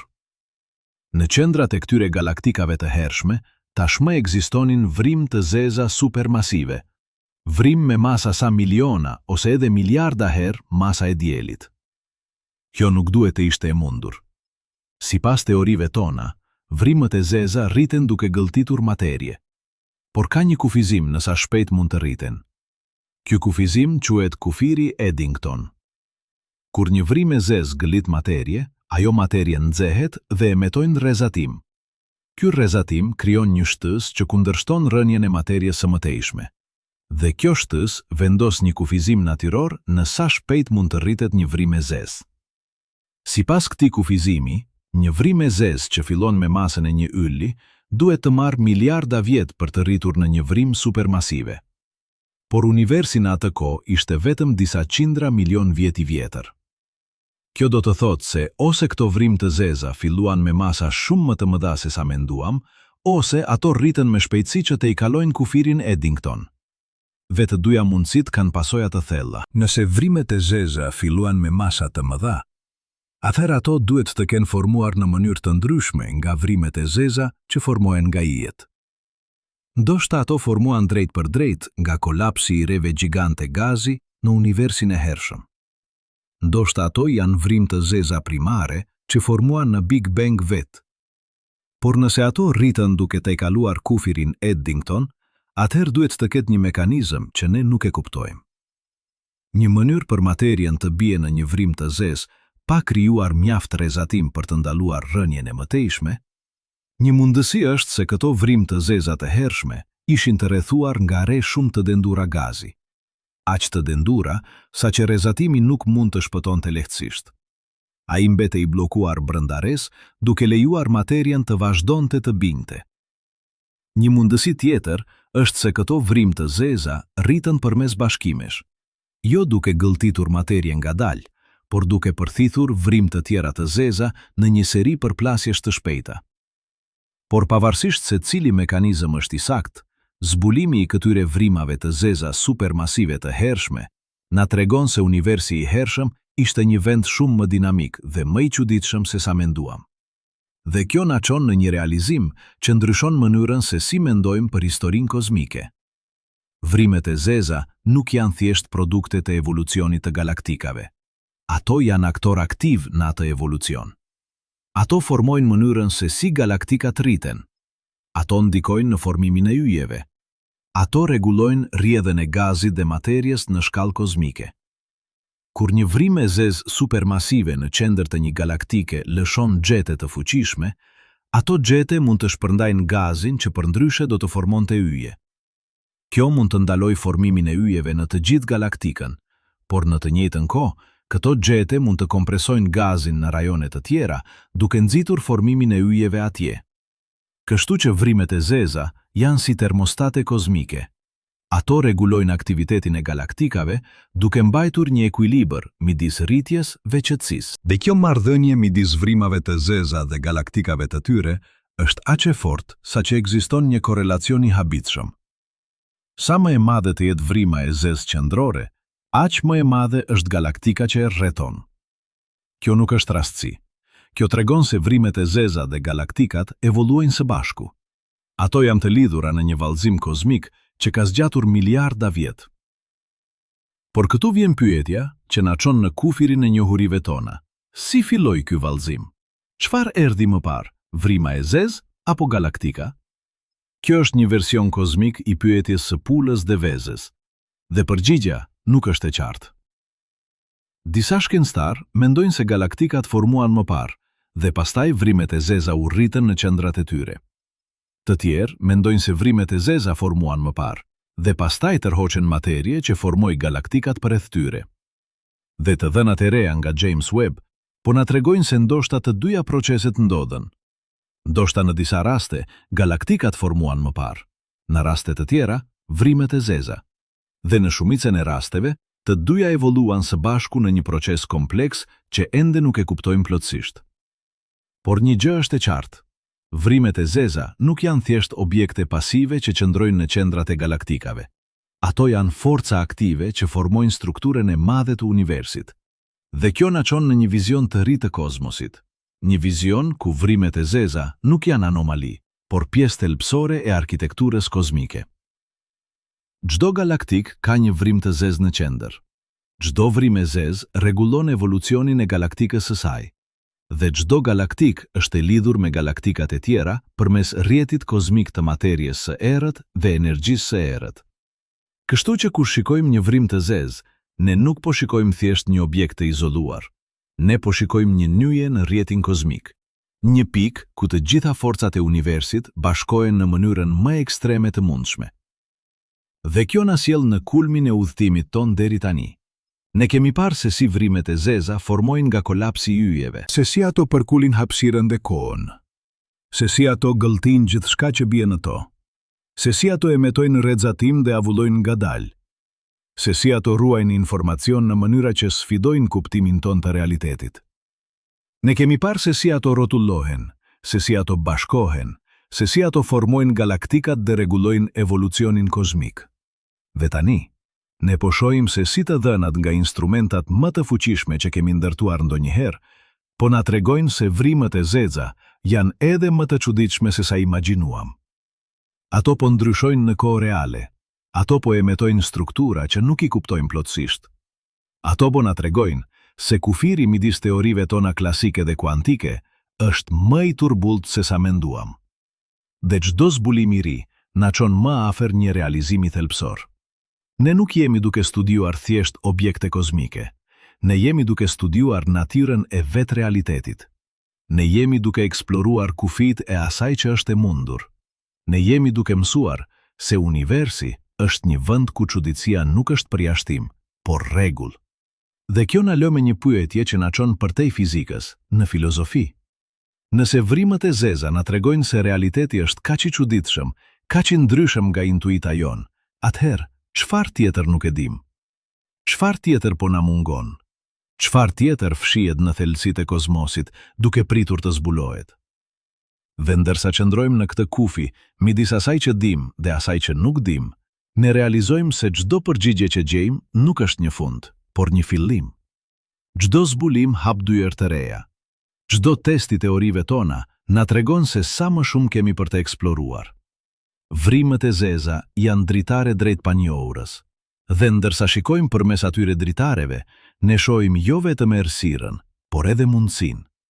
Mundësinë që universi është më i pasur, më i thellë, më i mrekullueshëm se sa mund të imagjinojmë ndonjëherë. Dhe kjo na sjell në pragun e pyetjes përfundimtare. Pyetjes që do të na udhëheqë në pjesën finale të këtij udhëtimi. Jo çfarë dim për vrimet e zeza, por çfarë nuk dim. Çfarë nuk mund të dim? Dhe çfarë na mëson kjo për natyrën e vetnjohurisë? Dhe kjo na sjell në pragun e pyetjes përfundimtare. Pyetjes që do të na udhëheqë në pjesën finale të këtij udhëtimi. Jo çfarë dim për vrimet e zeza, por çfarë nuk dim. Çfarë nuk mund të dim. Dhe çfarë na mëson kjo për natyrën e vetnjohurisë? Sepse këtu qëndron paradoksi më i thellë i shkencës moderne. Sa më shumë që mësojmë, aq më qartë bëhet se sa shumë nuk dim. Çdo përgjigje që gjejmë zbulon dhjetëra pyetje të reja. Çdo teori që ndërtojmë arrin kufi ku ajo nuk mund të shkojë më tej. Dhe vrimet e zeza janë manifestimi më i pastër i këtij paradoksi. Ato janë vende ku të gjitha teoritë tona arrin kufit e tyre në të njëjtën kohë. Le të fillojmë me pyetjen më themelore. Çfarë është singulariteti? Ne e dim se matematika e relativitetit të përgjithshëm parashikon një pikë ku dendësia bëhet e pafundme. Por çfarë do të thotë kjo fizikisht? A ekziston vërtet një pikë me vëllim zero dhe dendësi të pafundme? Apo kjo është thjesht një shenjë se teoria jon ka arritur kufirin e saj? Shumica e fizikanëve besojnë se është e dyta. Ata mendojnë se kur arrijmë në shkallën Planck, 1,35 metra, diçka e re ndodh. Ndoshta hapësira vetë bëhet e diskretizuar. Ndoshta koha pushon se ekzistuari në mënyrën që e njohim. Ndoshta singulariteti zvendësohet ndaj një strukture e vogël, por jo e pafundësisht e vogël. Por ne nuk e dim. Dhe këtu qëndron e vërteta e çuditshme. Ne nuk kemi asnjë mënyrë për ta testuar këtë. Asnjë eksperiment që mund të bëjmë nga jashtë një vrime të zezë mund të na tregojë çfarë ndodh në singularitet. Horizonti i ngjarjeve është një mur absolut informacioni. Asgjë që ndodh brenda nuk mund të ndikojë në atë që vëzhgojmë jashtë. Kjo do të thotë se singulariteti mund të jetë një nga pyetjet që shkenca nuk mund t'i përgjigjet kurrë. Jo sepse jemi të kufizuar nga teknologjia jon, por sepse vetë natyra e realitetit e bën të pamundur për ne të marrim informacionin që do të na nevojitej. Dhe kjo na çon në një pyetje filozofike të thellë. Nëse ka gjëra që nuk mund të dim kurrë, çfarë do të thotë kjo për natyrën e njohurisë? A ka kufi absolut për atë që mund të kuptohet? A ka pyetje që janë kuptim plota, por të papërgjigjshme? Disa filozofë të shkencës thonë po. Ata argumentojnë se universi nuk ka asnjë detyrim për t'u bërë i kuptueshëm për ne. Se mund të ketë aspektet e realitetit që janë përtej kapacitetit ton kognitiv, ashtu si matematika është përtej kapacitetit kognitiv të 1000. Të tjerë argumentojnë se kjo është shumë pesimiste, se historia e shkencës është një historie të i kalimit të kufive që dikur dukeshin absolute. Se çdo gjenerat ka menduar se ka arritur kufit e njohurisë dhe çdo gjenerat është gabuar. Por vrimet e zeza na japin një rast konkret ku kufiri mund të jetë real. Horizonti i ngjarjeve nuk është një kufizim teknologjik. Është një kufizim fundamental i shkaktuar nga vetë struktura e hapësirës dhe kohës. Dhe kjo na çon në pyetjen e dytë të madhe që nuk mund ta përgjigjë Emi. Çfarë është materia e errët? Ne e dim se ajo ekziston.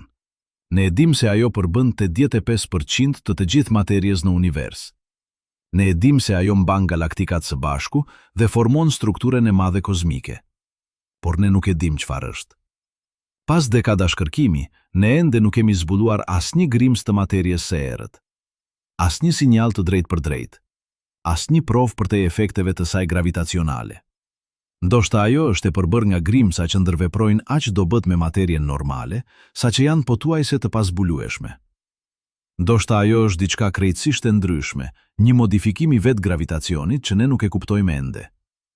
Ndoshta ajo është e lidhur me vrimet e zeza në mënyra që nuk i kemi imagjinuar. Por e vërteta është se ne nuk e dim. Dhe sa më shumë që kërkojmë, aq më e thellë bëhet misteria. Dhe pastaj është energjia e errët. Forca misterioze që po përshpejton zgjerimin e universit. Ne e dim se ajo ekziston, ne e dim se ajo përbën 68% të gjithë energjisë në univers. Por ne nuk kemi asnjë ide se çfarë është. A është një konstante kozmologjike, një veti themelore e hapësirës së zbrazët? A është një fushë dinamike që ndryshon me kalimin e kohës? A është një shenjë se kuptimi ynë i gravitacionit është i paplot në shkallë kozmike? Ne nuk e dim. Dhe kjo ignorancë nuk është e vogël. Ajo do të thotë se ne nuk kuptojmë 68% të përmbajtjes së universit. Ne jemi si dikush që përpiqet të kuptojë një libër duke lexuar vetëm 32% të fjalëve. Dhe kjo na çon në një realizim që duhet të jetë i përullshëm. Të gjitha zbulimet tona të mrekullueshme, të gjitha teoritë tona elegante, të gjitha instrumentat tona të fuqishme, na kanë dhënë akses vetëm në një pjesë të vogël të realitetit. Pjesa tjetër mbetet e fshehur, e panjohur, ndoshta e panjohshme. Por ka edhe një pyetje më të thellë, një pyetje që prek vetë natyrën e kohës dhe ekzistencës. Çfarë do të thotë që koha të ndalojë? Në singularitetin e një vrime të zezë, sipas relativitetit të përgjithshëm, koha pushon se ekzistuari. Por çfarë do të thotë kjo? Ne nuk mund ta imagjinojmë. Çdo përvojë që kemi, çdo mendim që mendojmë, ndodh në kohë. Ideja e një vendi ku koha nuk ekziston është përtej kapacitetit ton konceptual. Është si të përpiqesh të imagjinosh një ngjyrë që nuk ekziston. Dhe kjo na tregon diçka të thellë për kufizimin ton. Ne jemi qenie që evoluan në një univers me 3 dimensione hapësirore dhe 1 dimension kohor. Truri ynë është i dizajnuar për të kuptuar realitetin në këto terma. Kur realiteti shkon përtej këtyre termave, intuita jon dështon. Por matematika nuk dështon. Ekuacionet e relativitetit të përgjithshëm vazhdojnë të funksionojnë edhe kur intuita jon nuk mund të ndjek. Dhe kjo na jep një mjet për të eksploruar rajonet e realitetit që nuk mund t'i përjetojmë drejt për drejt. Por edhe matematika arrin kufi. Në singularitet, ekuacionet japin përgjigje të pafundshme. Dhe një përgjigje e pafundme në fizik zakonisht do të thotë se diçka është gabim. Se teoria ka arritur kufirin e saj, se duhet një teori e re. Dhe kjo na çon në pyetjen më të madhe të gjitha. A mund të ekzistojë një teori përfundimtare? Një teori që shpjegon gjithçka? Një grup ekuacionesh nga të cilat të gjitha vetit e universit mund të nxiren? Disa fizikanë besojnë po. Ata kërkojnë për një teori të gjithçkaje, një përshkrim i plot dhe i qëndrueshëm i të gjitha forcave dhe grimcave. Teoria e vargut është kandidati më i njohur. Por edhe nëse një teori e tillë ekziston, edhe nëse e gjejmë, a do të na jap kuptim të plot? Ndoshta jo, sepse edhe nëse kemi ekuacionet, ne ende duhet të interpretojmë ato. Ne ende duhet të kuptojmë çfarë do të thonë ato për natyrën e realitetit. Dhe ky interpretim mund të kërkoj koncepte që ne ende nuk i kemi. Dhe kjo na sjell në një realizim që ndryshon mënyrën se si mendojmë për shkencën. Shkenca nuk është një rrugë drejt të vërtetës absolute. Është një proces i pafund i parafrimit. Çdo teori është një harta e realitetit, jo vetë realiteti. Dhe çdo hartë ka kufi, rajone ku ajo nuk vlen më. Vrimet e zeza na tregojnë këto kufi më qartë se çdo gjë tjetër. Ato janë vende ku harta jonë aktuale e realitetit thyet, ku duhet të pranojmë se nuk e dim, ku duhet të jemi të hapur për mundësi që sfidojnë gjithçka që menduam se e kuptuam. Dhe kjo ignorancë nuk është një dështim, është një mundësi, sepse çdo gjë që nuk e dim është një pyetje që mund të eksplorojmë. Çdo kufizim i teorive tona është një ftesë për të menduar më thellë, për të kërkuar më gjerë, për të imagjinuar më guximshëm. Por ka edhe një dimension tjetër të kësaj ignorancë, një dimension që na çon përtej fizikës në filozofi dhe madje në art. Sepse kur pranojmë se ka gjëra që nuk mund t'i dim, ne gjithashtu pranojmë se universi ruan misterin e tij. Se ka një thellësi që nuk mund të reduktohet në ekuacione. Se ka një bukuri që qëndron pikërisht në atë që nuk mund të shpjegohet plotësisht. Dhe kjo na çon në një pyetje që është njëkohësisht shkencore dhe ekzistenciale. Nëse vrimet e zeza janë vende ku realiteti bëhet i panjohshëm, çfarë na tregon kjo për natyrën e vetë ekzistencës? Ndoshta na tregon se ekzistenca është më e pasur se sa mund të kapet nga çdo teori. Se ka nivele të realitetit që janë përtej përshkrimit shkencor. Jo sepse shkenca është e kufizuar, por sepse realiteti është i pakufizuar. Dhe kjo na sjell në një realizim që është njëkohësisht i përullshëm dhe i frymëzuar. Ne jemi qenie të vogla në një univers të madh. Truri ynë, i mrekullueshëm sa është vetëm një mjet i vogël për të kuptuar një realitet që shtrihet përtej çdo kufiri që mund të imagjinojmë. Por në të njëjtën kohë, ne jemi pjesë e atij realiteti. Ne jemi mënyra se si universi bëhet i vetëdijshëm për veten.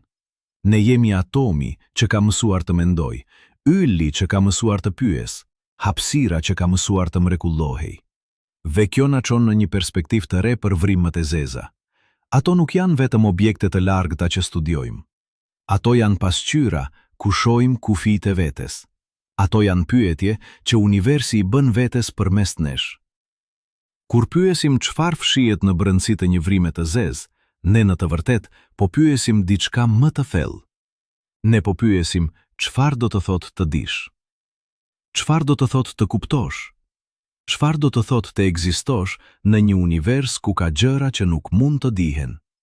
Dhe përgjigja nuk është e thjeshtë, sepse ndoshta vlera e njohurisë nuk qëndron vetëm në përgjigjet që na jep. Ajo qëndron gjithashtu në pyetjet që na lë, në mrekullimin që na frymëzon, në përullësinë që na mëson.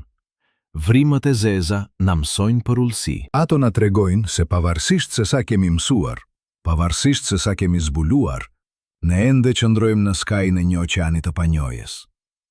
Dhe ky oqean nuk është diçka për t'u friksuar, është diçka për t'u festuar. Sepse nëse do të dinim gjithçka, nëse nuk do të kishte më asgjë për të zbuluar, universi do të ishte një vend i mërzitshëm. Misteret që mbeten janë ato që e mbajnë jetën interesante. Pyetjet që nuk mund t'i përgjigjë Emi janë ato që na mbajnë duke kërkuar. Dhe kjo na sjell në një realizim final për natyrën e shkencës. Shkenca nuk është vetëm një koleksion faktesh. Ajo është një qëndrim ndaj botës, një gatishmëri për të pranuar se mund të gabojmë, një dëshirë për të kërkuar të vërtetën edhe kur ajo sfidojnë besimin ton. Një guxim për të shikuar në errësirë dhe për të pyetur çfarë fshihet atje. Dhe vrimët e zeza janë errësira përfundimtare. Ato janë vende ku drita nuk mund të shpëtojë, ku koha ndalon, ku hapësira përkulet në veten, ku të gjitha rregullat që njohim tyhen. Por edhe në atë errësirë ne gjejmë bukuri. Bukurinë e ekuacioneve që përshkruajnë atë që nuk mund të shihet. Bukurinë e fotografive që kapin hijen e asaj që nuk mund të fotografohet. Bukurinë e pyetjeve që nuk kanë përgjigje të thjeshta. Dhe kjo bukuri na tregon diçka të thellë, se universi nuk është vetëm një makinë e ftohtë që ndjek rregulla të verbëra. Është një vend ku kompleksiteti lind nga thjeshtësia, ku rendi lind nga kaosi, ku vetëdia lind nga materia. Ne jemi dëshmitar të këtij mrekullie, dhe vrimët e zeza janë një nga manifestimet më ekstreme të tij. Ato janë vende ku ligjet më themelore të natyrës shfaqen në formën e tyre më të pastër dhe më të çuditshme. Por tani, le të bëjmë diçka që mund të duket e çuditshme. Le të largohemi nga vrimët e zeza. Le të kthehemi në shtëpi. Le të kthehemi në tokë, në jetën tonë të përditshme, në përvojën tonë njerëzore. Sepse këtu qëndron paradoksi më i bukur i gjithë këtij udhëtimi. Ne kemi udhëtuar në mendjen tonë në distanca të pabesueshme. Kemi eksploruar objekte me masa miliarda herë më të mëdha se dielli. Kemi diskutuar fenomene që ndodhin në shkallë aq të vogla sa që një atom duket gjigant. Kemi prekur pyetje që prekin natyrën e vetë realitetit, por në fund, të gjitha këto na kthejnë te vetja. Sepse ne nuk jemi vëzhgues të jashtëm të universit, ne jemi pjesë e tij. Çdo atom në trupin ton u krijua në zemrën e një yli. Çdo mendim që mendojmë është një model i aktivitetit elektrik në një rrjet neuronesh që evoluoi gjatë miliarda vitesh. Ne jemi mënyra se si universi shikon veten, dhe kur shikojmë një vrim të zezë, ne po shikojmë një version ekstrem të proceseve që ndodhin kudo. Gravitacioni që mban një vrim të zezë së bashku është i njëjti gravitacion që na mban këmbët në tokë. Hapësira që përkulet rreth një vrime të zezë është e njëjta hapësirë ku ne lëvizim çdo ditë. Dalimi është vetëm në shkallë dhe intensitet, por ligjet janë të njëjta. Dhe kjo na tregon diçka të thellë për unitetin e natyrës, se pavarësisht se sa i ndryshëm duket universi në shkallë të ndryshme, ai qeveriset nga të njëjtat parime themelore. Dhe kjo na çon në një pyetje që është njëkohësisht shkencore dhe personale. Nëse ne jemi të bërë nga e njëjta materie si yjet, nëse ne ndjekim të njëjtat ligje si vrimet e zeza, atëherë çfarë na bën të veçantë? Përgjigjja nuk qëndron në materien tonë, ajo qëndron në organizimin e saj. Ne jemi struktura jashtëzakonisht komplekse që kanë lindur nga procese që kanë zgjatur miliarda vjet. Ne jemi modele të informacionit që kanë mësuar të vetë replikojnë, të evoluojnë, të mendojnë. Dhe në këtë kuptim, ne jemi të lidhur me vrimët e zeza në një mënyrë të çuditshme. Sepse nëse parimi holografik është i saktë, nëse informacioni është themelor, atëherë Ne dhe vrimet e zeza jemi të dyja struktura informacioni, thjesht të organizuara në mënyra shumë të ndryshme. Një vrim e zezë është informacioni i kompresuar në formën më ekstreme të mundshme. Ne jemi informacioni i shpërndar në një strukturë që lejon vetë dijen. Të dyja jemi mënyra se si universi organizon veten. Të dyja jemi pjesë të njëjtit tapiqeri kozmik. Dhe kjo na çon në një realizim që është njëkohësisht shkencor dhe poetik. Kur shikojmë qiellin e natës dhe shohim dritën e yjeve që ka udhëtuar për miliona vjet për të arritur tek ne, ne nuk jemi duke parë diçka të huaj. Ne jemi duke parë familjen tonë kozmike. Ne jemi duke parë proceset që na krijuan. Çdo atom i karbonit në trupin ton u krijua në një yll që vdiq para se dielli ënd të lind. Çdo atom i oksigjenit që thithim u krijua në një supernova që ndezi qiellin miliarda vjet më parë. Ne jemi pluhur ylli që ka mësuar të mendoj. Dhe kjo na jep një perspektivë të re për pyetjen tonë fillestare. Çfarë fshihet në brendësi të një vrime të zezë? Ndoshta pyetja e gabuar është çfarë fshihet atje? Ndoshta pyetja e duhur është çfarë zbulon ajo për ne? Sepse kur studiojmë vrimet e zeza, ne nuk jemi duke studiuar thjesht objektet e largëta. Ne jemi duke studiuar kufijtë e kuptimit ton. Ne jemi duke eksploruar natyrën e njohurisë, të realitetit, të ekzistencës. Dhe çdo përgjigje që gjejmë na tregon diçka për veten. Na tregon se jemi qenje që mund të mendojnë për pafundësinë, që mund të imagjinojnë vende ku koha ndalon, që mund të ndërtojnë instrumente për të parë atë që sytë tanë nuk mund ta shohin. Ne jemi qenje që mund të pyesin pse. Dhe kjo aftësi për të pyetur, kjo kurreshtje e palodhur, është ndoshta gjëja më e jashtëzakonshme në univers. Më e jashtëzakonshme se vrimet e zeza, më e jashtëzakonshme se galaktikat, më e jashtëzakonshme se vetë kozmosi. Sepse sa e dim, ne jemi të vetmit në këtë univers që mund të kuptojnë se ekzistojmë, të vetmit që mund të mrekullohemi, të vetmit që mund të pyesin çfarë do të thotë të jesh. Dhe kjo na sjell në një realizim final që ndryshon gjithçka. Kur pyesim çfarë fshihet në brendësi të një vrime të zezë, ne në të vërtet po pyesim çfarë fshihet në brendësi të vetes. Sepse ne jemi pjesë e të njëjtit univers. Ne ndjekim të njëjtat ligje. Ne jemi të bërë nga e njëjta materie. Dallimi është vetëm se ne jemi të organizuar në një mënyrë që lejon vetëdijen, që lejon pyetjen, që lejon mrekullimin. Dhe ndoshta kjo është përgjigjja përfundimtare. Ndoshta ajo që fshihet në brendësi të një vrime të zezë nuk është aq e rëndësishme sa ajo që zbulohet në brendësi të nesh kur e pyesim atë pyetje.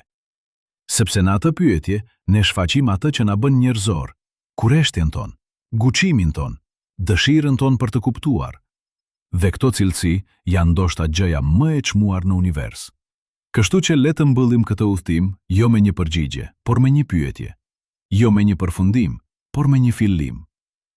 Çfarë do të thotë të jesh një qenie e vetëdijshme në një univers ku ekzistojnë vrim të zeza? Çfarë do të thotë të dish se ka vende ku koha ndalon, ku hapësira përkulet në veten, ku ligjet që njohim tyen?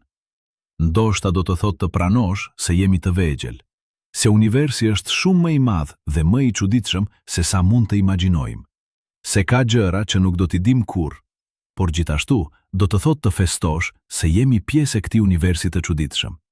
Se çdo atom në trupin ton ka një histori që shtrihet miliarda vjet në të kaluarën. Se çdo mendim që mendojmë është një mrekulli e organizimit që ka lindur nga kaosi. Ne jemi mënyra se si universi bëhet i vetëdijshëm për veten. Dhe kjo është njëkohësisht e përullshme dhe e jashtëzakonshme. Kështu që kur shikoni qiellin e natës, kur mendoni për vrimet e zeza që fshihen në errësirë, mos harroni këtë. Ju nuk jeni duke parë diçka të huaj. Ju jeni duke parë shtëpinë tuaj kozmike. Ju jeni duke parë proceset që ju krijuan. Dhe kur pyesni çfarë fshihet në brendësi të një vrime të zezë, mos harroni se po bëni një pyetje që vetëm një qenie e vetëdijshme mund ta bëjë. Një pyetje që vetëm një univers që ka mësuar të mendoj mund ta formulojë. Ndoshta kjo është mrekullia më e madhe e të gjitha. Jo se ekzistojnë vrim të zeza, por se ekzistojmë ne, qenje që mund t'i studiojnë ato, që mund të mrekullohemi për to. që mund të pyesim çfarë fshihet atje. Dhe ndërsa qëndrojmë në këtë kufi midis asaj që dim dhe asaj që nuk dim, le të pranojmë se kjo është pikërisht vendi ku duhet të jemi. Sepse në atë kufi, në atë hapësirë midis njohurisë dhe misterit, qëndron gjithçka që na bën njerëzor. Kureshtja jon, mrekullimi ynë, dëshira jon e palodhur për të kuptuar. Dhe këto cilësi, këto aftësi për të pyetur dhe për të kërkuar, janë ndoshta gjëja më e çmuar që universi ka krijuar ndonjëherë. Kështu që le të festojmë jo vetëm atë që kemi mësuar, por edhe atë që nuk e dim. Le të festojmë misteret që mbeten. Le të festojmë pyetjet që nuk kanë përgjigje të thjeshta, sepse në fund, ndoshta pyetjet janë më të rëndësishme se përgjigjet. Ndoshta udhëtimi është më i rëndësishëm se destinacioni. Ndoshta mrekullimi është më i çmuar se siguria. Dhe vrimet e zeza, këto objekte të çuditshme që fshihen në errësirë, na kujtojnë këtë. Ato na kujtojnë se universi është më i pasur se sa mund të kuptojmë, më i thellë se sa mund të matim, më i mrekullueshëm se sa mund të imagjinojmë. Dhe ne, qenje të vogla në një planet të vogël, rreth një ylli mesatar në një galaktik të zakonshme, kemi privilegjin e jashtëzakonshëm të qenit pjesë e këtij universi, të menduarit për të, të mrekullimit për të. Kjo është dhurata jon, dhe kjo është përgjegjësia jon. Të vazhdojmë të pyesim, të vazhdojmë të kërkojmë, të vazhdojmë të mrekullohemi, sepse në atë pyetje, në atë kërkim, në atë mrekulli, ne jemi duke bërë atë që universi ka krijuar për të bërë. Ne jemi duke u bërë të vetëdijshëm. Ne jemi duke kuptuar, ne jemi duke qenë, dhe ndoshta kjo është përgjigja përfundimtare për pyetjen tonë. Çfarë fshihet në brendësi të një vrime të zezë? Ndoshta fshihet e njëjta gjë që fshihet në brendësi të çdo atomi, të çdo ili, të çdo galaktike, të çdo qenie të vetëdijshme. Fshihet mrekullia e ekzistencës, misteret e realitetit, bukuria e panjohjes. Dhe ndërsa qëndrojmë këtu, në këtë moment, në këtë univers i çuditshëm dhe i mrekullueshëm, le të pranojmë se jemi pjesë e diçkaje që është shumë më e madhe se ne. Diçkaje që nuk do ta kuptojmë kurrë plotësisht. Diçkaje që do të vazhdojë të na befasojë, të na sfidojë, të na frymëzojë. Dhe kjo është bukuria e saj. Kjo është mrekullia e saj. Kjo është dhurata e saj. Ne jemi këtu. Ne jemi të vetëdijshëm. Ne mund të pyesim. Dhe kjo, në fund, është gjithë.